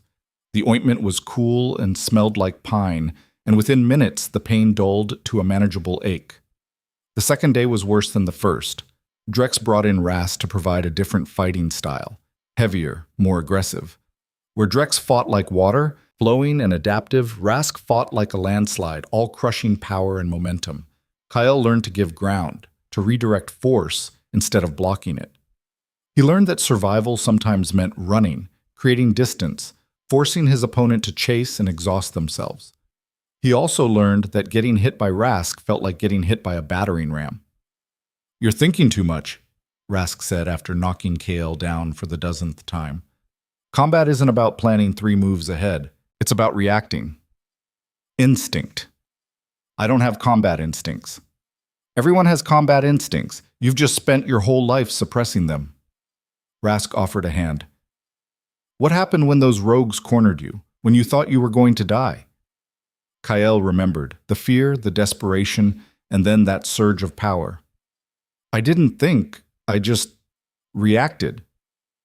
Exactly. That's what you need to find again. That moment where conscious thought shuts off and pure survival takes over. Easy to say, harder to access on demand. That evening, Drex brought Kael to a different part of the fortress, a quiet library filled with ancient texts. He pulled a leather-bound volume from a high shelf, handling it carefully. This is a history of the proving trials, Drex said, setting the book on a table. Every trial for the last 3 centuries is documented here, including what killed the candidates who failed. Kael skimmed the pages. The failures outnumbered the successes 5-1. This is supposed to make me feel better? It's supposed to make you prepared. Drex turned to a specific page. The second trial isn't combat. It's called the Trial of Shadows, a test of wisdom and judgment. What does that mean? It means you'll be presented with an impossible choice, something with no clear right answer. The judges evaluate not what you choose, but why you choose it and how you justify your reasoning. And the third trial? Drex's expression darkened. Leadership. You'll be given command of a squad and sent on a mission into hostile territory. How you handle the pressure, the responsibility of other lives depending on your decisions, that determines whether you pass or fail. Kael's stomach sank. I've never led anyone, never commanded anything, which is why we're going to practice. Drex closed the book. Tomorrow, you're running tactical drills with a real squad. They won't go easy on you just because you're the king's mate. In fact, they'll probably be harder on you because of it. Great. Something to look forward to. Drex pulled him close, his hand gentle against Kael's bruised face. You can do this. I know you can. You've survived things that would have broken warriors twice your size. This is just another kind of survival. And if I fail, you won't, said with absolute conviction. Because failure means losing you, and that's not an option I'm willing to accept. The third day began with tactical drills. Drex assigned Kael a squad of 5 warriors, 3 males, 2 females, all seasoned fighters. They looked at him with barely concealed skepticism when he walked onto the training field. This is who we're taking orders from? One of them muttered. An Omega who can't even shift? You have a problem with the king's choice, Torvin? Vera asked sharply. She was observing, along with Commander Reven. No, Captain. Just making an observation. Then observe quietly. Omega Kael, your objective is simple. Get your squad from point A to point B across hostile terrain without casualties. You have limited supplies, enemy forces are tracking you, and you need to make decisions fast. Begin. The scenario unfolded across a section of the training grounds modified to simulate wilderness. Kael studied the terrain, his mind racing. His squad waited, some with arms crossed, clearly expecting him to fail. Torvin, scout ahead. Stay low and mark any potential ambush points, Kael ordered, surprised by how steady his voice sounded. Lyssa, you're on rear guard. Everyone else, tight formation. We move in 2 minutes. Torvin hesitated. Shouldn't we split into smaller groups? Easier to avoid detection. Also easier to get picked off one by one, Kael countered. We stay together. If we're spotted, I want enough force to fight through. They moved out. Kael kept them to cover, avoiding open ground even though it meant slower progress. When Torvan signaled an enemy position ahead, other warriors playing hostile forces, Kael made a split-second decision. Lyssa, Grevin, flank left. Create a distraction. The rest of us go right and slip past while they're focused on you. That leaves 2 of us exposed, Lyssa protested. I know. Can you handle it? She grinned. Watch us. The maneuver worked. While the enemy focused on the flanking pair, Kael led the rest of the squad through a narrow ravine. They reached the objective point with 0 casualties. Ryven was waiting, looking grudgingly impressed. Acceptable. Barely. The distraction was smart, Vera added, but risky. If Lyssa and Grevin had been captured, you'd have lost 20% of your force. But they weren't captured. They're trained warriors. I trusted them to do their job. Interesting. Ryven made notes on a parchment. Again, different scenario. They ran drills until dark. Ambushes, resource shortages, injured squad members, impossible choices. Kael failed as often as he succeeded, but each failure taught him something. He learned which warriors were aggressive and which were cautious. Learned how to read terrain, how to assess risk, how to make decisions when every option was terrible. By the end, his squad was actually listening to him. Not out of respect, not yet, but because his orders started making sense. You're not half bad, Torvan admitted as they packed up. For an Omega. High praise, Kael said dryly. Don't let it go to your head. You've still got the actual trials to survive. That night, Drex found Kael on the battlements, staring out at the mountains. The Lycan King settled beside him, close enough that their shoulders touched. Nervous about tomorrow? Terrified, Kael admitted. 3 days isn't enough. I'm not ready. No one's ever ready for the trials. That's the point. Drex was quiet for a moment. I've been thinking about what that rogue said, about the symbols on your wolf. You think there's truth to it? I think there's something inside you that's been suppressed your whole life, and I think the trials might force it to surface. He turned to face Kael. That power you used against the rogues, have you felt it again? Sometimes. When I'm stressed or scared, it's like this pressure building in my chest, but I can't control it, can't call it up when I need it. Maybe you're not supposed to control it. Maybe you're supposed to trust it. Easy for you to say. You've always had your wolf. You've always known your power. I had to learn control too. Had to learn when to use force and when to hold back. Drex's hand covered Kael's. The difference is I had years. You have hours. So we're going to try something. Try what? Meditation. Connecting with your wolf, even if you can't shift. He stood, pulling Kael to his feet.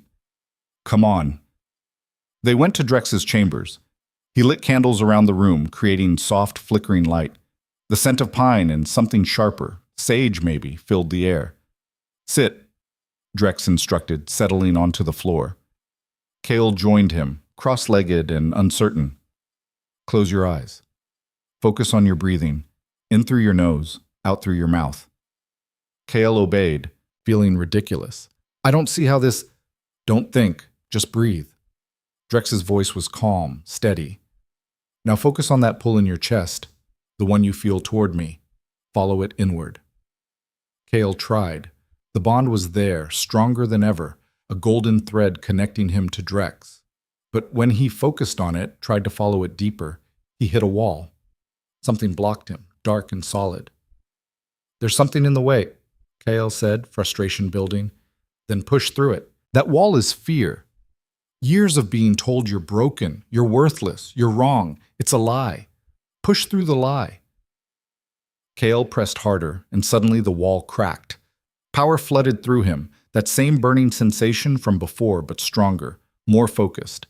His eyes snapped open, and he saw Drex watching him with an expression of wonder. Your eyes, Drex said softly. They're glowing. Kael looked at his hands. Faint silver light emanated from his skin, pulsing in time with his heartbeat. And for the first time in his life, he felt whole, complete. like a missing piece had finally clicked into place. What is this? This is your wolf, or part of it. Drex moved closer, studying the light. I've never seen anything like it. The glow faded as Kael's concentration slipped, but the connection remained. He could feel it now, that presence inside him. Not quite a separate consciousness like other wolves described, but an awareness, a power waiting to be called. Tomorrow, Drex said, his hand cupping Kael's face. When you're in that arena, remember this feeling. Remember that you're not broken. You're just different. Different usually means dead in my experience. Not this time. Drex leaned forward, his forehead resting against Kael's. This time, different means dangerous. And I can't wait to watch you prove it. The dawn of the trials arrived too fast and not fast enough. Kael stood in an antechamber beneath the arena, listening to the roar of the crowd above. The entire kingdom had turned out to watch.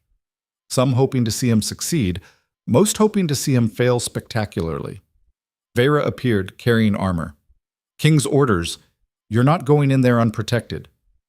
The armor was light, designed for mobility rather than defense. Leather reinforced with metal plates at vital points. It fit surprisingly well. How do I look? Kael asked, like you're about to either make history or become a cautionary tale. She adjusted a strap on his shoulder guard. For what it's worth, I think you can do this. You're just saying that because you bet on me. I bet on you because I believe in you. There's a difference. She stepped back. First opponent is Saren. Kael's blood went cold. The same Saren from Ironclaw? The one who wanted to kill me? Drex granted him permission to fight in the trials. Under combat law, he couldn't refuse without causing a diplomatic incident. Vera's expression was grim. He's going to come at you with everything. No mercy, no holding back. Perfect, just perfect. The horn sounded. Time to face the arena. Kael climbed the stairs, emerging into blinding sunlight. The arena was packed, thousands of wolves filling the stone seats. At the high table sat Drex, his face impassive, flanked by the council and other high-ranking nobles. Across the sand stood Saren, looking exactly as Kael remembered, predatory, vicious, and utterly confident. He was already half-shifted, claws extended, teeth bared. The Master of Trials, an ancient wolf with gray hair and ceremonial robes, raised his staff. The first trial, combat without mercy. Fight until submission, unconsciousness, or death. Begin. Saren moved instantly, closing the distance with terrifying speed. Kael barely got his sword up in time to block the first strike. The impact sent shockwaves through his arms, nearly knocking the weapon from his grip. "This is for making a fool of me, Omega," Saren snarled, slashing again. Kael gave ground, his mind racing. Everything Drex taught him, every drill with Rask, every lesson about deception and misdirection. He needed all of it right now. Saren was stronger, faster, more experienced. Direct confrontation meant death.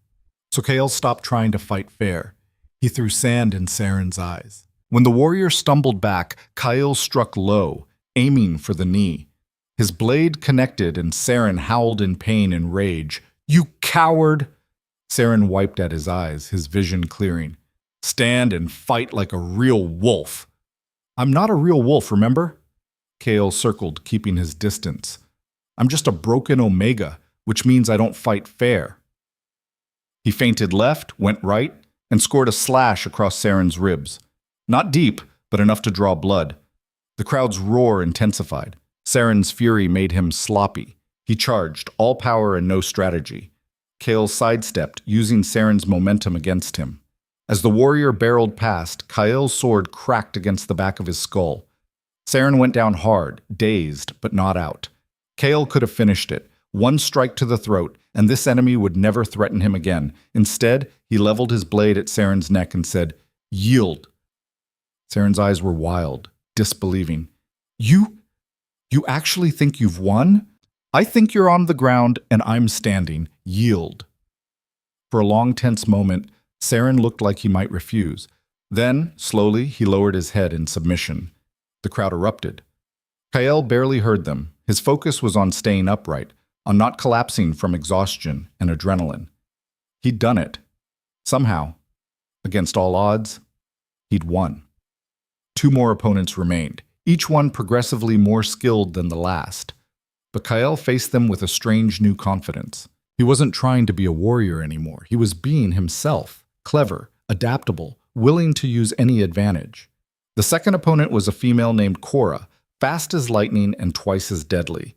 She cut him 3 times before he found her pattern, exploited an overcommitment, and forced her into a corner where surrender was her only option.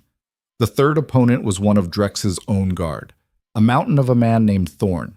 He fought like Rask, but with better technique, and for terrifying minutes, Kael was certain he'd lose.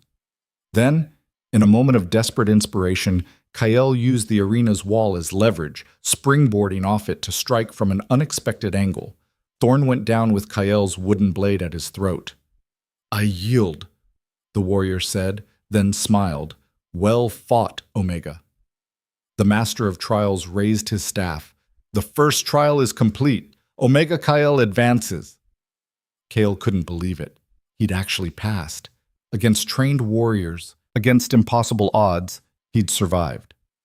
Drex was standing at the high table, and though his expression remained formal, his eyes blazed with pride and something fiercer. The bond between them sang with shared triumph. But there was no time to celebrate. The trials weren't over. The second trial began immediately. They brought Kael to a raised platform in the center of the arena, placing 2 objects before him. On the left, a scroll marked with the royal seal. On the right, a simple wooden box. The Master of Trials spoke. "The Trial of Shadows. Within the scroll is information about a traitor within the kingdom, their name, their crimes, their location. Information that could save lives. Within the box is an antidote to a poison that has infected 3 innocent children in the eastern village. You may open one. Choose." The crowd went silent. This was impossible. Catch a traitor or save children? Justice or mercy? How could anyone make that choice? Kael's hands trembled as he reached for the scroll, then stopped. His mind raced through the implications. A traitor could kill dozens, if not stopped. But 3 children would die without the antidote. Both choices had terrible consequences. Then he remembered what Vera said. The judges evaluated why you choose and how you justify it. Kael picked up both objects. "The rules state you may only—" the master began. "The rules state I may open one," Kael interrupted. "They don't say I can't take both." He opened the scroll first, quickly scanning the contents. The traitor was someone named Kelric, last seen near the northern border. Kael committed the name to memory. Then he opened the box, revealing 3 vials of clear liquid. "The wisdom in this trial isn't choosing between 2 evils," Kael said, his voice carrying across the arena. "It's recognizing that I don't have to choose at all. I can memorize this information and then use the antidote. Both problems can be solved." The crowd murmured, uncertain. Had he passed or failed? The Master of Trials studied him for a long moment. Then, slowly, he smiled. "Clever. You rejected the premise of the choice itself. That is acceptable. The second trial is complete." Kael's legs nearly gave out from relief. 2 trials down, 1 to go. But the third trial, leadership, would begin tomorrow. And according to everything Kael had read, it was the deadliest of all. That night, Drex came to his room carrying wine and food. "You were magnificent today." I was terrified. Terror and magnificence aren't mutually exclusive. Drex poured wine into 2 cups. "The council is furious, by the way. They were expecting you to fail spectacularly. Sorry to disappoint them." "Don't be sorry, be proud." Drex raised his cup. "To breaking expectations." They drank, and Kael felt the day's tension finally start to unwind. "Tell me about the third trial. The real version, not the sanitized one." Drex's smile faded. "You'll lead a squad into the Blackwood, territory claimed by rogues and worse. Your mission is to rescue hostages taken from one of our border villages. The enemies are real, the danger is real, and if you fail, people die." "How many people has the third trial killed?" "In the last century? 43 candidates. Some from enemy action, most from making the wrong leadership decision under pressure." Kael set down his cup, his appetite gone. "I don't know if I can do this." "Yes, you do. I've seen you lead. You're good at it." Drex moved closer. Tomorrow, you'll have 5 warriors under your command. One of them will be Vera. The others are volunteers who believe in you enough to risk their lives. Why would anyone volunteer for this? Because they've watched you fight, watched you think your way through impossible choices, and they've decided you're worth following. Drex's hand found Kael's. Do you trust yourself? No. Then trust them. Trust that they chose you for a reason. They spent the rest of the night planning strategy, reviewing maps of the Blackwood, discussing potential scenarios. By the time exhaustion forced them to sleep, Kael's head was spinning with tactics and contingencies. But beneath the fear and doubt, something else had taken root. Hope. Maybe, just maybe, he could actually survive this. The final trial began at dawn. Kael stood in the armory, watching his squad prepare. Vera checked her weapons with practiced efficiency. Beside her was Rask, his shoulder healed. Torvin, who'd doubted him during drills but now nodded with respect. 2 others he'd trained with, Lyssa and Grevin, both young but skilled. Ready? Vera asked. No, but let's do this anyway. They rode hard for the Blackwood, reaching its borders by midday. The forest was aptly named, ancient trees so thick they blocked out the sun, creating permanent twilight beneath the canopy. Perfect ambush territory. Kael stopped them at the tree line. Torvin, scout ahead but stay within visual range. Rask, you're on point with me. Everyone else, tight formation. We find the hostages, extract them, and get out. No heroics, no unnecessary risks. They moved into the forest. Every shadow could hide an enemy. Every sound could be a warning. They found the rogue camp an hour later, a clearing with crude shelters and a central fire. Kael counted at least 15 hostiles, maybe more. And in a cage at the center, 3 villagers huddled together.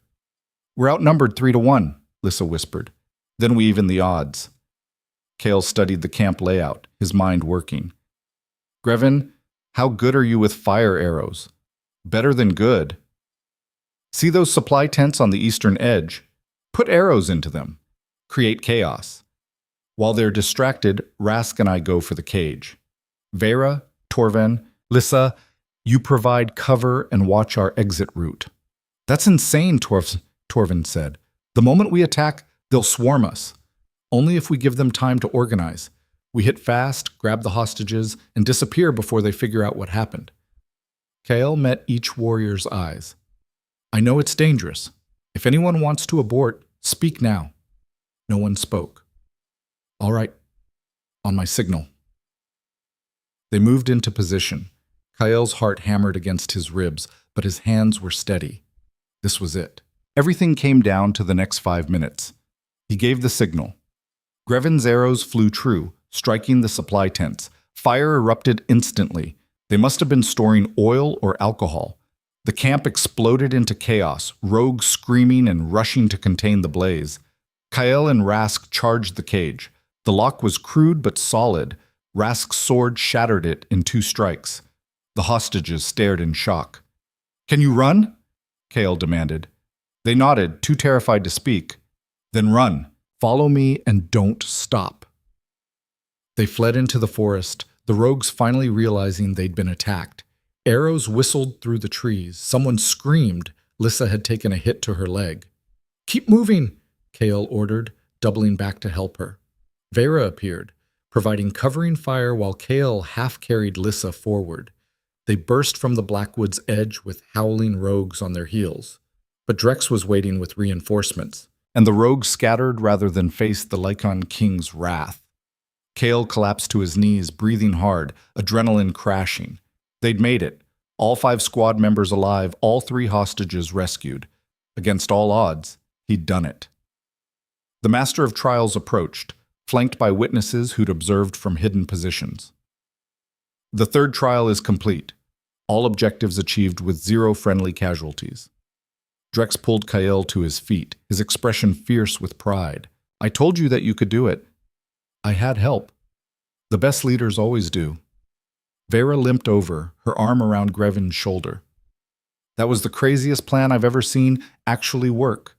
Beginner's luck, Kael managed, or talent. Rask clapped him on the back hard enough to make him stumble. You led. We followed. Everyone lives. That's all that matters. They returned to the stronghold in triumph. Word had spread fast. The Omega had passed all 3 trials. The impossible had happened. That evening, the coronation ceremony was brief but powerful. Before the assembled court, the Master of Trials placed a silver circlet on Kael's head. By ancient law and proven worth, I name you consort of the Lycan Kingdom.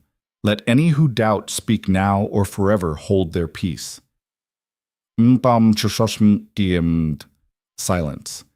Even the council members who'd wanted him gone said nothing.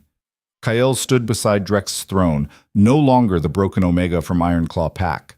He was something new, something forged through fire and blood and impossible trials.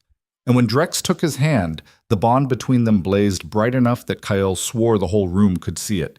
He'd survived. More than that, he'd won. But as Kael scanned the crowd, seeing grudging respect mixed with lingering resentment, he knew this wasn't the end. It was just the beginning. The celebration lasted 3 days, but Kael barely noticed. He was too busy learning how to be a consort, attending council meetings, reviewing territorial reports, mediating disputes between nobles who still looked at him like he might contaminate them by proximity. The silver circlet felt heavy on his head, not from its physical weight, but from what it represented. "You're doing that thing again," Drex said one evening, finding Kael on the battlement staring at nothing. "What thing?" "That thing where you disappear inside your own head and convince yourself you don't belong here." Drex leaned against the stone beside him. "You passed the trials. You earned this. I got lucky. Luck doesn't win 3 impossible trials in a row." Drex turned him around, hands firm on his shoulders. "When are you going to accept that maybe, just maybe, you're actually good at this?" Before Kael could answer, horns sounded from the southern watchtower. 3 long blasts followed by 2 short, emergency signal. They rushed to the war room where Commander Ryvin was already coordinating responses. "Raiders again, my lord, but not rogues this time. Organized forces bearing Ironclaw's banner." Kael's blood went cold. "Grevik." "Appear so. At least 200 warriors moving toward our southern border villages. They're not even trying to hide their movements." Ryvin's expression was grim. "This is a declaration of war." Drex's jaw tightened. "Mobilize all battalions. I want—" "Wait!" Kael stepped forward, his mind racing. "This doesn't make sense. Grevik's aggressive, but he's not stupid. He knows attacking you directly is suicide. Then what's his play? He wants me. Or specifically, he wants to prove I'm not worth the political upheaval my presence has caused." Kael studied the map on the table, pieces clicking into place. "If he can draw you into a full-scale war, force you to choose between keeping me or maintaining peace with neighboring packs, he wins either way." Vera entered, breathing hard. "Scouts report a messenger at the gates, flying a white flag. Says he has terms from Alpha Grevik." "Bring him," Drex ordered. The messenger was young, terrified, clutching a sealed letter like it might protect him. He presented it to Drex with shaking hands and retreated quickly. Drex read it, his expression darkening with each line. When he finished, he crumpled the parchment and threw it across the room. "What does it say?" Kael asked quietly. "He's challenging you. Single combat. If you win, he withdraws his forces and acknowledges your position. If you lose, I return you to Ironclaw and pay reparations for stealing pack property." Drex's voice was ice. "It's a trap. He knows you can't shift, knows you barely have combat training. He's counting on me refusing, giving him justification to attack." Kael picked up the crumpled letter, smoothing it out. The words were exactly as Drex described, but there was something else. A postscript in different handwriting. "Prove you're more than the broken wolf we discarded, or die admitting you were always worthless." Rage, hot and bright, flooded Kael's chest. All those years of abuse, of systematic degradation, all because Grevik and wolves like him couldn't see past their own narrow definition of strength. "I accept," Kael said. The room went silent. "Absolutely not," Drex said flatly. "You're not fighting him. It's the only way to end this without a war." "Then we have a war. I'm not sending you to die. You're not sending me anywhere. I'm choosing this. Kael met his eyes. Grevik thinks I'm still that scared Omega he could terrorize. He's wrong, and it's time someone showed him exactly how wrong. Kael, if you refuse, he attacks anyway, and people die.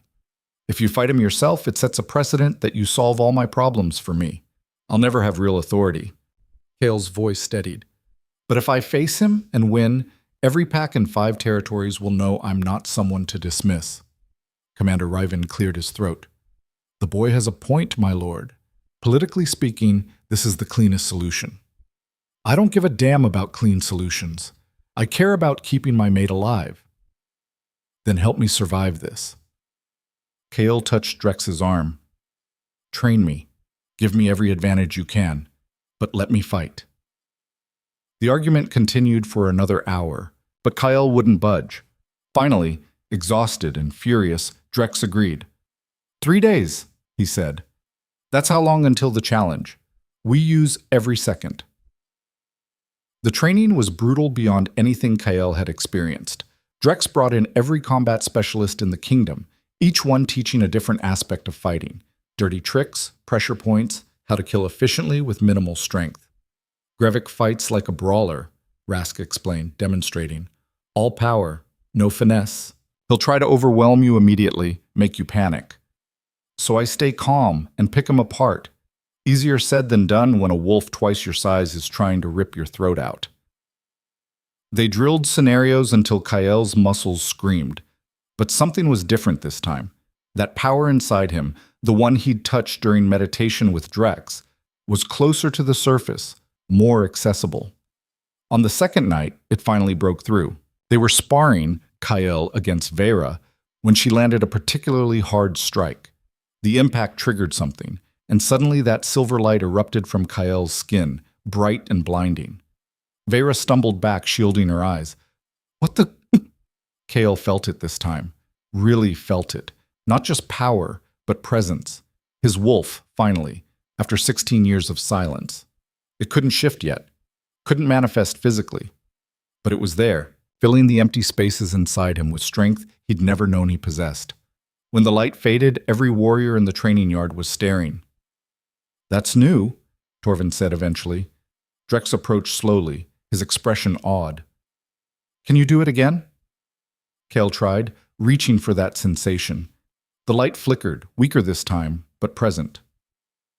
I think so, but I don't know how to control it. You don't need to control it. You need to trust it. Drex's hand rested over Kael's heart. Your wolf knows what to do. Let it guide you. The final day before the challenge, a visitor arrived. Marcus stood in the stronghold's entrance hall, looking uncomfortable and out of place. He'd come alone, without Ironclaw's colors, wearing plain traveling clothes. I had to see if it was true, Marcus said when they brought him to Kael. The broken Omega who became a consort, who passed the proving trials, who's about to fight an alpha in single combat. He shook his head in disbelief. You were supposed to stay invisible, Kael. What happened? Someone decided I was worth more than that. Kael gestured to a bench. Why are you here? To warn you. Grevik's been training for this fight since the moment Drex took you. He's faster than you remember, stronger, and he's not planning to fight fair. I never expected him to. I'm serious. He's got... Marcus hesitated. He's been taking something. Banned substances that enhance strength and speed. The Pax healer warned him it was dangerous, but he doesn't care. He's obsessed with proving you're nothing. Kael's stomach sank. Enhanced Grevik was terrifying enough. Enhanced Grevik hopped up on illegal drugs might actually be unstoppable. Thanks for the warning. There's more. Marcus pulled out a small vial filled with dark liquid. This is nightshade extract. Not enough to kill, but enough to slow someone down, make them sluggish. If you can get him to ingest it somehow. You're asking me to poison him. I'm giving you a fighting chance. Marcus pressed the vial into Kael's hand. Grevik would kill you without hesitation. Don't make this about honor. Make it about survival. After Marcus left, Kael stared at the vial for a long time. Using it felt wrong, cowardly, but dying felt worse. He pocketed it. The challenge took place in neutral territory. a clearing between Ironclaw and Lycan lands. Both packs assembled, hundreds of wolves creating a living arena. Drex's forces on one side, Grevik's on the other, separated by an uneasy truce. Kael stood in the center, wearing light armor and carrying a sword that suddenly felt inadequate. Across from him, Grevik cracked his knuckles and grinned. "I'm going to enjoy this," the Alpha said. "Been waiting years to put you down properly." "Funny, I've been waiting years to prove you wrong." A neutral arbiter, an elder from a third pack, stepped forward. "Terms are clear. Combat until submission, unconscious, or death. No interference from either side. Begin." Grevik charged immediately, not bothering with strategy or subtlety, just raw aggression meant to overwhelm. Kael dodged, barely, feeling the displaced air as Grevik's fist passed inches from his face. The Alpha was fast. Marcus hadn't exaggerated. Whatever he'd taken had amplified his natural abilities to frightening levels. "Stand still and die, Omega!" Kael kept moving, circling, forcing Grevik to chase. The Alpha was stronger and faster, but every enhancement had a cost. Stamina, probably. The drugs would burn through his energy faster than normal, or at least Kael hoped so. Otherwise, this was going to be a very short fight. Grevik landed a glancing blow to Kael's ribs, sending him stumbling. Pain exploded through his side, but Kael converted the momentum into a roll, coming up with distance between them. The crowd roared. Ironclaw wolves cheering their Alpha, Lycan wolves shouting encouragement to their consort. Kael's hand went to his pocket, fingers brushing the vial Marcus had given him. One chance, that's all he'd get.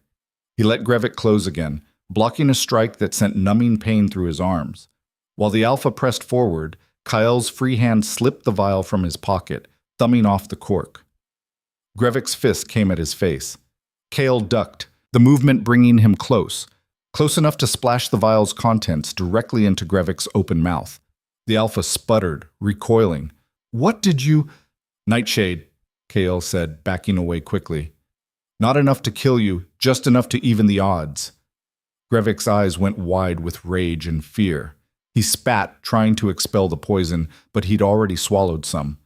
"You cheating piece of—" He lunged, wild now, desperate to end the fight before the poison took effect. But his movements were already slowing, becoming sluggish. Kael struck back, really struck, putting all his training into a combination Drex had drilled into him hundreds of times. Grevik blocked the first two hits, but the third got through, Kael's blade opening a gash along his ribs. First blood to the Omega. The Ironclaw wolves went quiet. "Impossible," Grevik hissed, pressing a hand to his bleeding side. "You're nothing. You're broken. You can't—" "I was never broken." Kael's voice carried across the clearing, strong and certain. "You just couldn't see what I actually was." The power inside him rose, responding to his conviction. Silver light began emanating from his skin again, brighter than before. And this time Kael saw them, the symbols the rogue had mentioned, ancient markings appearing on his arms, his chest, glowing with otherworldly radiance. Grevik stumbled backward, the Nightshade and fear working together to undo him.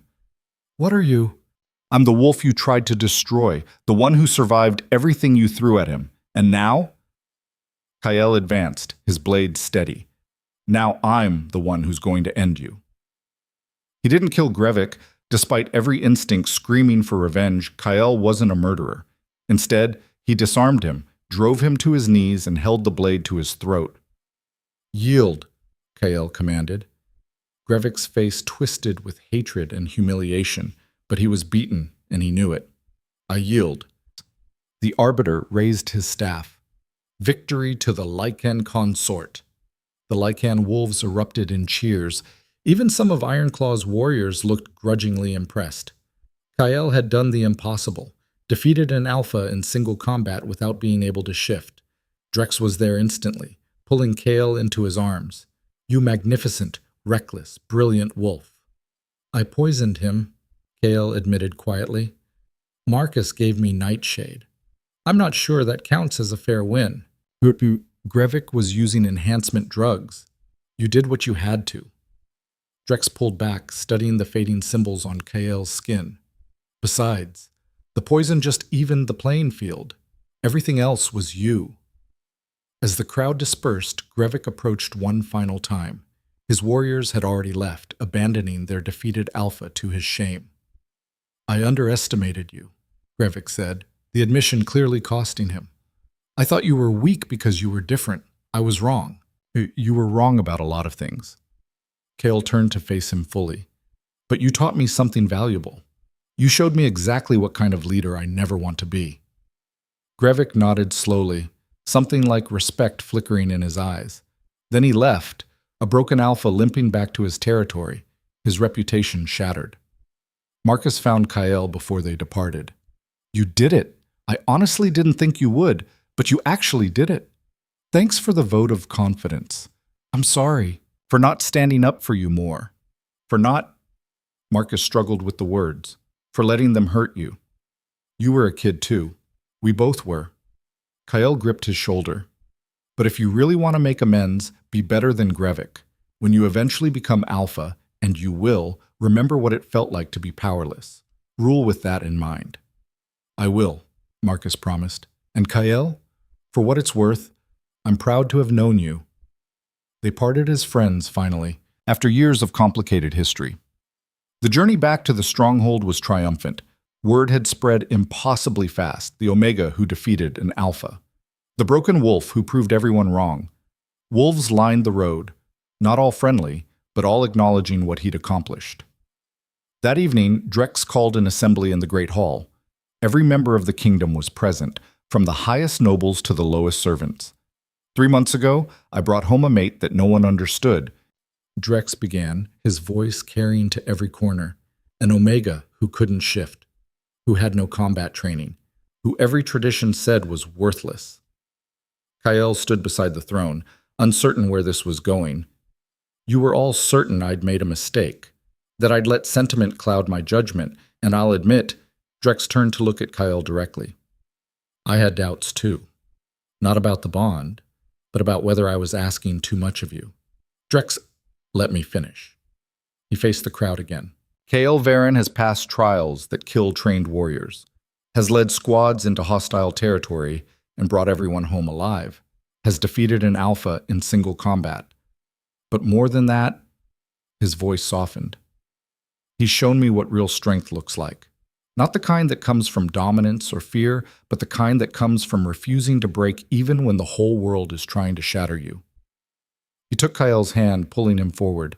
I didn't just find a mate. I found someone who's making me a better ruler, making all of us better. And if you can't see that yet, then you're as blind as Grevik was. Silence stretched. Then, from the back of the hall, someone began to clap. Vera, predictably. But others joined in. Rask, Torvin, the warriors who'd fought beside Kael in the trials. The sound spread like wildfire until the entire hall thundered with applause. Not everyone participated. Some nobles kept their hands still, their expressions disapproving. But enough did that Kael felt something shift. Acceptance wasn't universal, but it existed. And that was a start. Later, alone in their chambers, Drex pulled Kael close. You know what this means, don't you? That I'm stuck here forever? That you're not just surviving anymore, you're thriving. Drex's fingers traced the silver circlet still resting on Kael's head. The broken wolf became a leader. How does that feel? Kael considered the question seriously. 3 months ago, he'd been nothing. No name, no future, no hope. Now he stood as consort to a kingdom, respected by warriors, feared by enemies. It feels like I finally figured out what I was supposed to be, Kael said quietly. Not in spite of being different, but because of it. And your wolf, the power inside you? Still learning to control it, but it's there. It's always been there, I think, just buried under years of being told it didn't exist. Kael looked up at Drex. Thank you for seeing something in me that I couldn't see myself. I saw what was always there. You just needed time to find it. Drex kissed him, gentle and deep. I love you, you know. Bond or no bond, I'd choose you every time. I love you too, Kael admitted, the words feeling both terrifying and right. Even though you're an arrogant, overprotective menace who threw my entire life into chaos. Guilty as charged. They stood together at the window, looking out over the kingdom that was now partially Kael's responsibility. It wouldn't be easy. Probably would never be easy. There would always be wolves who doubted him, who resented his presence, who saw him as an aberration. But Kael had learned something crucial through all the trials and tribulations. Strength wasn't about conforming to what others expected. It was about surviving despite them, about taking everything the world threw at you and refusing to be broken by it. He'd been called weak his entire life, worthless, broken. But standing here now, with a kingdom that reluctantly respected him and a mate who genuinely loved him, Kael realized the truth. He'd never been broken. He'd been waiting for the moment when everything would click into place, when the power sleeping inside him would finally wake, when someone would look at him and see not what he lacked, but what he possessed. The Omega who couldn't shift had become the consort who changed a kingdom, and this was just the beginning. Over the following months, Kael implemented changes that made the traditionalists grind their teeth. He established protections for Omegas throughout the territory, banning the worst abuses, creating opportunities for education and advancement. He opened the proving trials to any wolf who wanted to attempt them, not just those of noble birth. Some policies succeeded. Others failed spectacularly. But each one taught him more about leadership, about navigating politics, about balancing idealism with reality. His wolf grew stronger too, not enough to shift fully yet, that remained frustratingly out of reach, but enough to manifest in other ways. The silver light, the symbols, the dominance projection that could drop warriors to their knees. One evening, nearly a year after arriving at the stronghold, Kael stood in the same training yard where he'd first learned to hold a sword. A group of young Omegas watched him demonstrate technique, their eyes wide with hope. "Your worth isn't determined by whether you can shift," Kael told them, his voice carrying across the yard. "It's determined by what you choose to do with whatever abilities you have. Some of you will shift, some won't. But all of you can be strong if you refuse to believe the lies weak leaders tell about strength." After the lesson ended, Drex appeared. "You're good at this, teaching. I'm adequate at it. There's a difference." Always so modest. Drex pulled him close. "I have news. Grevix finally stepped down as Alpha of Ironclaw. Marcus has taken over." "Good. He'll be better than his predecessor." Kael paused. Did Grevik ever recover from his defeat? "Physically, yes. Mentally?" Drex shrugged.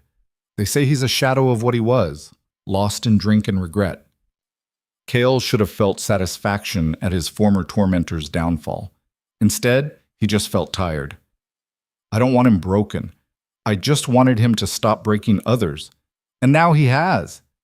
Because you showed him there are consequences to cruelty."